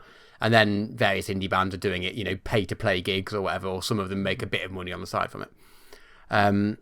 My question is, are those two worlds at all entirely separate things, or is there some sort of basically a continuum that covers all bands, basically? That's the main question. Yeah, That is a very good question, by the way. To kind of lay a bit of groundwork there. When people say indie bands, what they're actually referring to is bands that are that either do stuff themselves or they are on an independent label, as in they are not on one of the big labels. So you can be an indie band and be a professional band that is very successful. It's more of a line between like professional, like career musician and everyone else, Yeah. And yes, there is definitely a continuum between the two. Absolutely. It's not just a thing of that. At one end there's people who live off it, and at the other end there's people who do it for a hobby. There is a complete sliding scale where there's a lot of people in a sort of awkward middle ground where they are successful enough to be able to tour and sell decent amount of records in like their kind of local area, but they're not making enough money to really live off it. Well, more than that. Sorry, Snipe, you go. Oh no, I was just saying that in the kind of like independent band scene, like with our band, usually like you're doing really well if you're breaking even. That's where, because the cutoff point where to make it your full-time job is wherever you think of a band, like in terms of like how many fans they have or whatever. Think of a band that you think are doing quite well. As to wherever you think the cutoff point is, it's higher than that. It is any band that you think, higher. oh yeah, they're probably doing all right, that's probably their full-time job, I can pretty much guarantee that they all have jobs on the side. Yeah. Like the cut-off point where it becomes your only full-time job is dramatically higher than what I ever expected when I first started learning about this sort of stuff. I remember hearing, as a tangent for this, do you remember that time we popped down to London to meet management types? It was probably 10 or so years ago. Yeah, and they were telling a story about this and basically saying, if you're a band, if you can find... I can't remember, they were trying to phrase it in that if you found 10, I can't remember the numbers, whatever it works out to be, 10,000 fans who each willing to pay a tenner a year to listen to you or buy things off you. That's, they were trying to put it into context of how much you need to sell to be able to make money off it. Which is a fucking... And they're telling an amazing story about, was it Orange Goblin?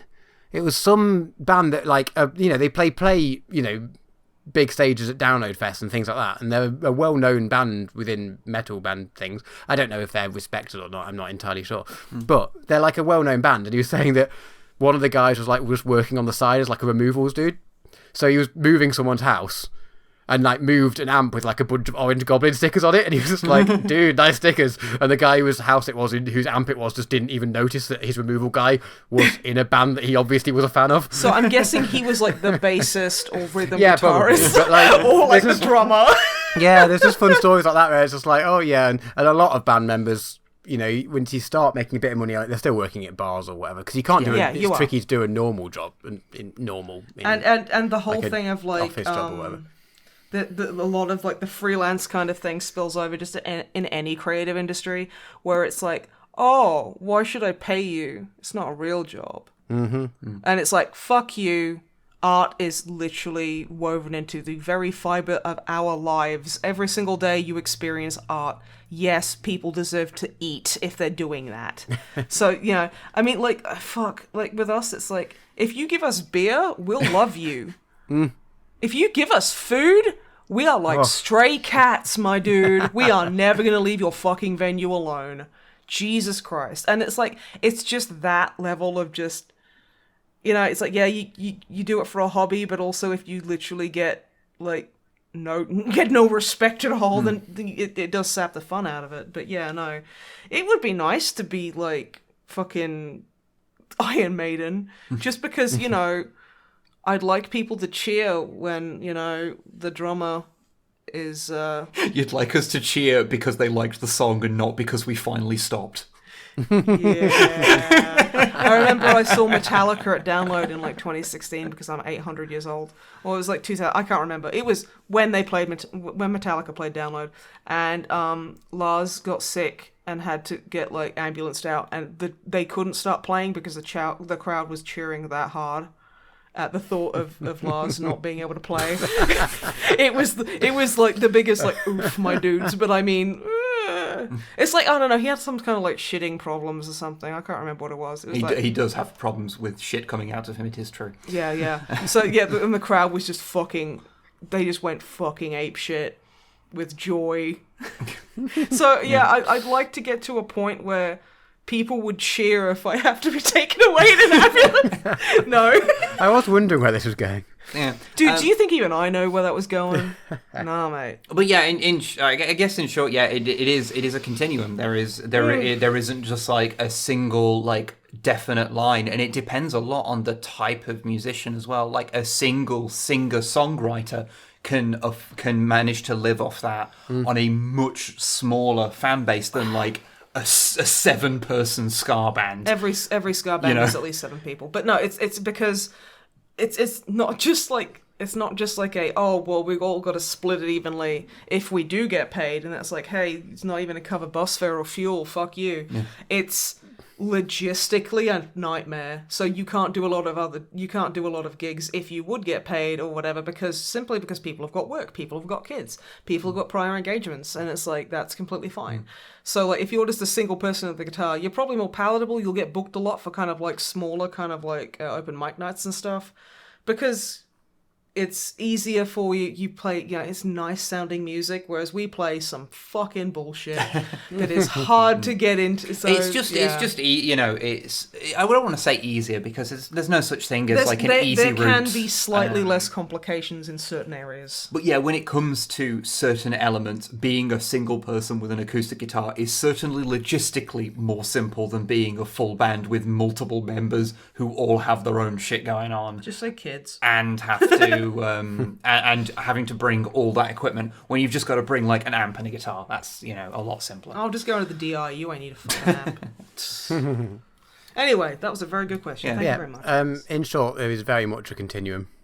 So related to that, Max's follow-up questions was, in other words, so have we as a band, Fighting Evil is Cool, check us out on Spotify and YouTube and all that sort of stuff, ever appeared in a local music venue alongside some other slightly more famous band? And then following on from that, would they have played with a more famous band? Like, how many levels up would it need to be? We played with Big D and the Kids Table. Yeah. Real Big Fish have supported us. Yeah, they supported us. That was fine. Technically, because we played a show that was right after a Real Big Fish show in the same venue. Technically, they played before us, so we can claim they supported us. We've also played with Sonic Boom 6, which they're a very good band. They also have a song in like one of the Sims 4 expansions, but I never had the volume on, so I couldn't fucking tell you what. It was really fun seeing like a behind the scenes video of the singer, her singing in Simlish. Yeah, we have played festivals where there's been like the Damned and the UK Subs, a bunch Penetration. of like, was 999 did they play? Yeah, 999 was playing as well. So we played with a bunch of like old school punk bands, and a bunch of ska bands. Like I'm trying to think. We've played with so many famous bands. We can't even remember them all. We've played a lot of venues a lot of gigs where also on the bill were like comedians. We've played all manner of weird shit over the years. But where there'll be like, it's a famous ska musician's current project. Yeah. So like I know we played one where one of the guys from Bad Manners. It wasn't Buster Blood Vessel. It's such a horrible fucking name. Was playing. Like we've done a lot of stuff like that, and of course some of especially when you're talking about like the old school stuff, like they've played, like Top of the Pops and shit like that. They've done the thing back in the day. So If you're talking about like a bacon number, I guess it depends on what band you want to talk about. That is the next question: is can you calculate a bacon number of sorts for us? So yeah, who we've played with. Which band is the equivalent of Kevin Bacon? In this, What sort of like a Real generic Big Fish, dude. Come on, we're a ska band. a band that's played with. Well, it doesn't have to necessarily be within ska, but within like music or like rock music. Maybe just confine it to rock, pop, musical. I don't know. Like maybe all music. Who would be the equivalent of a Bacon number? Because Bacon number is because, for those unaware, Bacon, because Kevin Bacon, I think, was in a lot of films. I guess that's why he has been in a lot of movies. I've seen his Winky. Your Bacon number is how many steps away. If you were in a film with someone who was in a film with Kevin Bacon, then your Bacon number is 1. Two. You're sorry. Is it 1 if you've been in a film with him, or is it 0 if you've been in a film with him? Oh, I think it's 1 if no. I think it's 0 because it's layers There's of no separation. steps. Yeah. Okay. But I think might be wrong. Well, and then if you've been in a film with someone who's been in a film with someone who's been in a film with Kevin, you get the gist of how it works. It's basically what level of homeopathic dilution are you at? Yeah. Celebrity-wise. So yeah, who would be that for either music or just... Because if it's within ska music, it'd be someone like Real Big Fish or someone. Like... It would be. I guess because Real Big Fish were quite famous at one point, so using them would be fine. Yeah, that's the and in easy which question. case, I mean, technically, we've played in the same venue at the same time as them. So no, they played slightly before us because we were obviously better. And even then, We've definitely played with someone who's played with them, though, surely. Yeah. Big D have supported them. Big D, yeah. Yeah, there we go, and we've played with Big D, so there we go. We're one. Mm-hmm. If we're doing it within ska music, it'd be that. But I don't know who it would be within all music. It'd probably be someone like who's been going on for ages, so it'd be someone awful like bloody Cliff Richard or someone, wouldn't it? It'd be like Saxon. Oh, fuck off. In which case, we'd have to sit down with a calculator and Wikipedia open to find this out. Yeah, I played music with a little guy called Oscar Ramirez. He actually goes by Oscar Isaac now. No, you haven't. He's my hermano. We love him very much. You're making these are lies. No, they're not. They are lies. No, they're not. You're doing your lie. I also supported Thomas the Tank Engine. That was emotionally. I was about to say emotionally. Yeah, he was on the gear and having a hard time. So. But no, those are He's been on the coke, you see, because coke when you're filling up a that's a gear train. is That was a good train coke. That was a joke. good... Yes. Okay, good train drug jokes. There's, again, we were talking about the fucking Venn diagrams like 800 hours ago or whenever the fuck. Yeah. The Venn diagram for this podcast is a circle that is question mark and another circle that is question mark and another and then there's one like overlapping 14 parts. fucking meters to the left with a question mark labeled Snipe. Well, that suggests there's only like 3 circles. I don't think you understand how a Venn diagram works, I'm going to be honest. Well, that's why I'm 14 meters to the left, Okay. you idiot. Oh my god. I was thinking that we don't know only... what our demographics are, is what I was trying to insinuate. Well, that suggests there's only like 3 different topics. I was more thinking the Venn diagram for this entertainment show is more like a sheet of bubble wrap. Like there is it's an infinite sheet of bubble wrap with infinite topics, but there's always an isolating vacuum gap between all of them. And so we're always displeasing most of the they are vastly different sizes. So there's like a huge one that's just labeled celebrated Chilean American actor Jose Pedro Balmaceda Pascal. Hi. and yeah. Basically, thank you for being in our demographic, whatever the fuck that is. Yeah. It's 2 adults and 1 ADHD fucking banana person. Crazy Town Banana Pants is what I meant to say. Banana person. Yeah. I think am I like the emotional taxation for like getting to hear 2 like nice voiced British men talk about fucking trains or something, and then I run in screaming cock, penis, foreskin. I think the important thing is that all podcasts need to make sure that they are not just an echo chamber of white guys talking to each other. Well, yeah, white MB here as well, because there is nuisance as well. There is already enough of that content on the internet. Yeah, I saw this great fucking devastating tweet where it was like, I love it how like men like accuse women of never shutting the fuck up, whereas like every white guy you meet will have like a 45-minute podcast that no one listens to. And I'm like, speaking as someone who has like a 2-hour podcast that no one listens to, how fucking dare you? Literally dozens of people listen to it. Dozens of people all across the globe. What the fuck were we talking about? Questions. But yeah, that was a good question, Max. Thank you for that. Thank That was, you. yes, that was Have a good. good one. That's not to say the next two aren't. Next up, Some Guy Camping. I love that fucking name. Hi, Some Guy It's great. Camping. I hope you It's bought beans! Well, it's a relevant question to camping, actually. So, sort of. I fucking hate camping, I'm What sorry. is your favourite book-only sci-fi setting? I.e. a sci-fi Book-only. book that there's not been a game or a film or TV or whatever You made think of. I fucking read? Oh my god. I read two things, comics and pornography. Okay? That is not true. Every now and again, every now and again, you get the urge and you will read an entire novel in like a day because that will be your life for a day. Because I have Because a I had a fixate. picture of a Yes. Mandalorian on the front cover. Okay, Drama, okay. You've never read a Star Wars Expanded Universe novel, have you? Because I haven't seen any that are like pornography and Star Wars. I'm sure it exists. Sex It does definitely exist. exists. Wikipedia, which replied to one of my fucking tweets. Wikipedia did, yes. That's weird. That's weird. That's so because I was talking about I don't know, like fucking like jerking like Din Djarin off or something. I can't. It was something fucking perverse. And they came in and they posted like a hello there gif, and I was like, what the fuck are you doing here?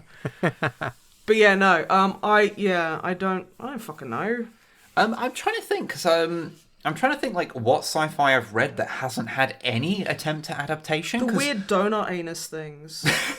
Oh yeah, the donut aliens. Although anytime I see a plumbus from Rick or Morty, I always think that that's the donut holes.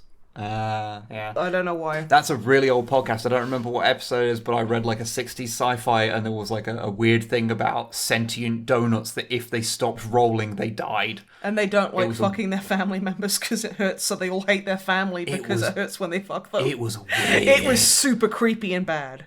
Well, not. I mean, like bonus points for just being really off the wall and bananas. But So I was going to say like dick shit. Like, I enjoyed reading I, Robot, but that has, of course, had a movie, although the movie is basically nothing to do with the actual book. So, Will Smith is in it. And so- he wears Converse, which That are ca- like hipster shoes. so yeah, I honestly don't know, because, like, of all the sci-fis I have read books of, they've all either been based on an existing property, or they have since had an adaptation made of them.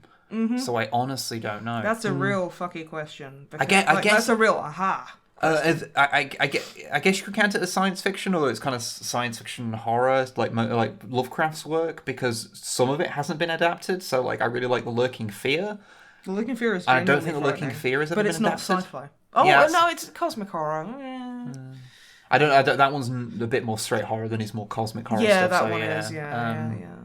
Yeah, I legit don't know. That's a good question that I Yeah. have no fucking decent answer for. Yeah, so do you have no. an answer? I Matthew? have an answer. It's my favourite. This isn't to say that I didn't like it, but it's my favourite by virtue of it being the only one I can think of as well. The Long Earth by Pratchett and someone yeah. that Pratchett wrote it to book with. Yeah. Stephen Baxter, I think you're right there. Yeah. maybe. I enjoyed it, but then I've only read the first book out of I think 4 or 5 in the series, so that's how much I enjoyed it. I didn't go back to the next one, but I don't think there's been an adaptation of that. I think you're right. Citation needed, but that's the only thing I can think of. I'll just recommend a sci-fi book. The Martian is really good. I read that book The in Martian like a day, is really good. and then It's a I very watched good the book. movie, and the movie is fantastic as well. And I always like watching the movie after you read a book, and then you see little nods to like it's like okay, yeah, that's a little nod for people who have read the books. And I think that's really cool. I'm currently actually reading a sci-fi book that has not yet been adapted into anything, as far as I'm aware, Well, it has to be your favorite now. which is God Emperor of Dune. Of course, Dune's been adapted into games and TV shows and movies. I used to play Dune 2 as a kid a lot. And there was like one guy, I think he was green, who freaked me out because he was like this skinny old wizard dude and he was spooky. Okay. Yeah. Do you know what faction he was? Because Green. I've never played the game, so I don't know. Okay, well you actually make sense and I'll try and figure it out. Yeah, I've started reading God Emperor of Dune, which is the 4th book in the Dune series, because I've read the first 3, and the 4th one is where it's set like thousands of years after the original books, and there's a guy who's turning into a worm, It's very peculiar. When I said do the worm, that's not what I meant. It's definitely a thing, because I've stated before. Stop it. I've stated before that I am not a fan of Dune per se, but I find it fascinating. I do mean to see the new movie. I've not got around to seeing it. I heard it's quite good. But yeah, it's an interesting thing. I've just got past the part where it's really, really homophobic for some reason. Okay, yeah. So that was good. There were 3 factions in it, which was blue was Atreides, green was Ordos, and red was Harkonnen. Okay. Sorry, I mean Harkonnen. Frederick Newton can't pronounce Harkonnen. It's Harkonnen. I don't know. I know it was pronounced in the old movie, but I don't care. I'm just being a but yeah, that's an interesting book. I don't know. I haven't finished it, so I don't know if it's good yet. But I know that I got past a really awkward and upsetting to read part. Gee, a science, a story that was done in like the 70s being awkward, homophobic, and really uncomfortable. No. Yeah. But yeah, I'm gonna say Heathcliff. The cat. The cat, the comic, yeah. Okay, cool. That's my favourite sci-fi. Everyone loves Garbage Ape. Yeah. Yo, I'm telling you. Next question. Okay, next and last question. Possibly a quick one, possibly not, depending on the answer. Mina. Hello, Mina. Are you familiar with the comparison between the Imperium and the world government from One Piece? No, because I have never, ever consumed a single piece of One Piece media in my life. The most I've ever consumed about One Piece is from a Sungwon Cho video where he shows One Piece characters to his Omani, which is South Korean for mum, and she has to try and figure out if they're good characters or bad characters, and she rates them out of 5. And all I know is that the main character is Luffy, and he's fucking Mr. Fantastic. Yeah, he's stretchy, isn't he? He's stretchy, and it's like, oh, you eat fruit from certain places, and then you get powers or something. So like, there's like a little moose dude who was like a moose who ate like a, I don't know, humanifying fucking apple or some shit. And then they're all looking for One Piece, which is treasure, and it never fucking ends because it's like Bleach in the way that it just won't fucking end, and it's just whoa. All I know is that there is something about the art style of it that I get real Uncanny Valley vibes from. The way the women are drawn with like bowling ball tits and like literally like 5 centimeter diameter like arms kind of freaks me out a bit. Yeah, they all look like vaguely like Slendermanish, and it upsets me a bit. Maybe that's the One Piece. It's Slender, the 8 pages, all in one. I've heard it's quite good. I refuse to get into it because if it's not going to end, then it's you know what it's like. It's like if you started reading One Piece or Bleach or whatever, I feel bad for you because you're like a 4-year-old that inherited a fucking turtle. And you have to fucking be with that's a lifelong fucking commitment. Like there are certain, and it's probably going to be something that you have to pass on to your children or other like young relatives to continue in your name because you will never fucking finish it. One day you will never get that satisfaction. One day your grandchildren will finish reading One Piece, and they'll go, "Oh, the One Piece. It was just. It was actually referring to a bathing suit. Yeah, that's embarrassing."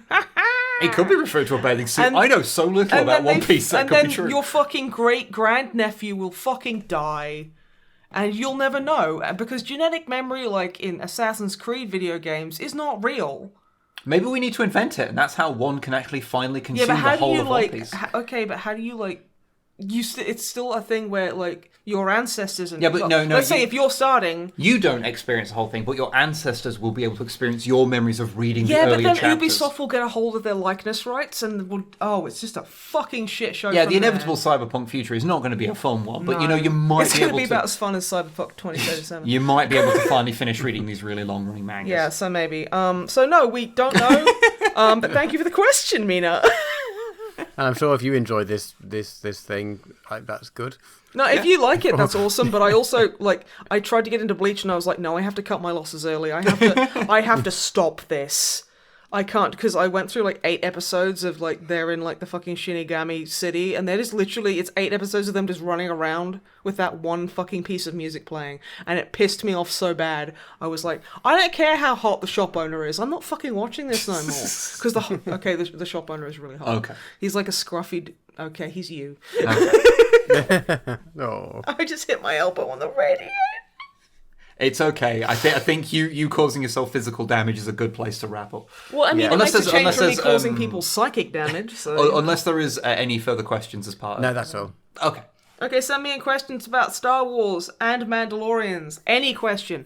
No question too intrusive. I will answer it with with a degree of accuracy. Probably. That was a very quick step down. I immediately realized that no matter what I say, no one's gonna fucking believe me. Yeah, that's true. Like anyone who's heard me talk for 5 minutes knows I'm full of magical information and like uncapped knowledge. So, you know. That is one way to put it, certainly. It's a very polite way of It's putting a it. very polite way to put it. Yeah. Whatever, let's go get tacos. I really like Ooh, tacos. yeah. I'll eat taco. I made some stand and stuffed tacos and I was laughing the whole time because it sounds like an upright fuck. It's like, oh, you want some stand and stuff? Like, Beatrice, you dirty slut, of course I'm up for a stand and stuff. Well, those are the ones that I had to make you stop Stand eating and over the stuff. computer because you were getting meat on the keyboard. I got so much taco in the fucking keyboard, it was hilarious. Are these soft tacos or hard tacos? That's the Soft question. tacos. So they're slightly more edible than the hard ones, which are delicious Yeah, but I impossible remember to eat. first time I made myself hard shell tacos, I stood in the kitchen over my plate. I bit into it and it exploded. Like, you know how like when a hammer hits the primer in a handgun, and it explodes forward, propelling the bullet down the barrel, but also there's like exhaust from like the cylinder gap if you're using like a revolver. That's what happened to my taco. It exploded on both ends, scattering itself over the kitchen. I was like, you know what? I'm gonna try some sand and stuff tacos, and you know what? My keyboard's probably still got some taco meat in it, and you know what? I'm okay with that because that's a surprise snack. No, it's... I have often suspected that eating a With all hard the shell dust. taco... Oh, but it's got like fingered beard hairs stuff. in it, and that's Yeah, too far. I've often Fingernails suspected that... Okay, dude, what are you doing where your fucking keyboard has fingernails in it? Do you not have fingernail keyboards? No! No, we Yeah, are not no. continuing. Move on, I've horrified myself. Are they I meant your to say, like, fingernails, or are they growing out of the I meant to keyboard say, at like, you? finger dust. You know, like, dust is skin thing, or that. I No, meant to it's say just that, but- dirt. Well, yeah, but some of it's... Yeah. Okay. Okay, shall we move Move on on. for your dignity? No. Fuck his dignity. I need to know this. Okay, you have fingernails growing out of... Like, are you like... How is this happening? So, do you like... You know when you shake your keyboard after you've eaten, I don't know... Well, I assume if standard you, like, stuffed scratch tacos? something... If you scratch something, like... I haven't got anything to scratch. But no, there you go. Like, if you do that, which is what Yeah. you're doing when you're typing on, like, a very small scale, you must be slowly wearing down your key and your nails. Yeah. So your get out clause for this is that you were talking about nail dust. Nail homeopathy. Okay. Okay, no. Homeopathic keyboard nails, and that's Yeah. not a thing. How many times do you have to clean your keyboard before the amount of Human fingernail DNA. in it is of such a trace amount that it can, I don't know, heal you of having to cut your nails, I guess? Well, I mean, like, what are you doing, Durant? Are you yes. filing your nails over your keyboard and making sure it gets in the grooves? It's really frantically typing. I I am a white dude on the internet. I frantically type a lot. This is true. This is but true. I've never seen you get into an argument on the internet. Yeah. We neither of us I'd lose can an make argument such with a myself claim. on the internet. You argue with yourself on the internet. No, I'd lose an argument with myself on the internet.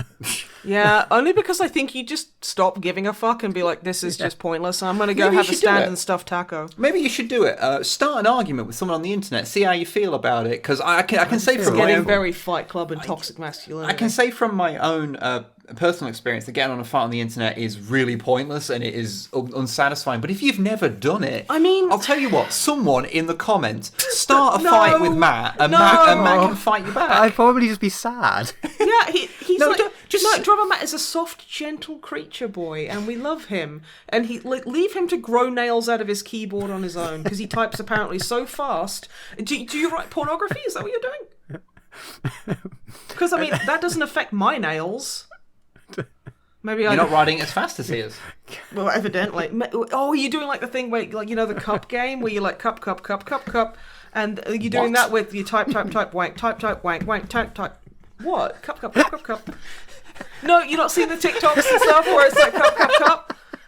And it's like they do like cups, stacky cups. Yeah, I've seen stacky cups. How's that got to do with pornography and wanking? Okay, so I don't want to know. I regret asking. No. You know what? You fucking asked, and I'm going to tell you because, honestly, I'm sick. I am sick and tired of you taking my arguments in bad faith and refusing to listen to facts and or logic. Look, we are both presenting you with all the rope that you need right now. Explain yourself. I don't need rope where Explain I'm going. yourself. Okay, so the cup is like doing a bunch of different cup shit, right? I mean, when you stack cups and then restack them. You do it. No. Yeah. Have you seen where you like do this cup, clap, clap, and you do it like in a weird order? Please stop hitting the table. We're recording. I am aware, but this is like the Important. This is the important. acoustics that help people understand cup. No. Okay, but anyway, Hit now, something that's not attached to the microphone. Just hit whip. hit whip. Spell salami, not funny. I meant gently. Yeah, I know. I'll smack his ass. It's fine. So you do the cup. That's better, but also a lot worse. And then you... Oh, fuck, what was I even talking about? I just, Stop. Wanking and Oh, cups. yeah. Okay, so you do cup. And then you do like type, wank, type, wank, type, wank. So you're kind of like constantly doing like this. It's like a spinning plate, but it's Okay. with cups. Right, It's like okay. with TikTok cups. Spinning cups. Okay. Yeah, so you're more likely to break a nail if you're constantly removing your hands from your junk and going to like type really fast. So there's a lot more hand movements. Okay, right, that's where we're going. Cool. Okay. Yeah. Okay. Yeah. Yeah. And All right. Okay. Yeah. do you become more efficient at that if you like, comment, and subscribe to our channel? You do, and also you get at least a 5% increase on the ability to suck your own dick if you have one, and if you don't, you can suck your own spirit dick. I've been sucking my spirit dick the whole time, which is probably why I'm really not being able to focus very That well. might be a reason. Yeah. Yeah. So yeah, if you like, comment, and subscribe to our YouTube channel, then you'll be able to do the cup, wank. You'll be able to This do game the that dicky you have suck, suck. invented and poorly explained in the last 5 minutes. Poorly explained. Jealousy is an ugly colour on you, sweetie. Jealousy is a disease. Get well soon, bitch. But yeah, you'll be able to do dicky suck, the yoga pose. This which- also this thing that you invented doesn't exist. No, this is the bastard, like the English bastardization of it. Obviously, for fuck's sake. And then you'll be able to See, that's the noise it makes when you're doing it. yeah, see? Whip nose. It works. It works. Hallelujah. Thank you very much for all your questions and everything. And I've kind of forgotten what I was talking about, so we should probably just end the podcast right now. Yes, We please. hope you stay safe. We love you. And hope you stay warm. Try not to talk about sucking your own dick too much in the comments. Actually, that's all we want to hear about. So please tell us the percentage of sex. Yep, fantastic. I've been Snipe. He's been Whip. He's been Drama. Matt, goodbye. Goodbye. Bye.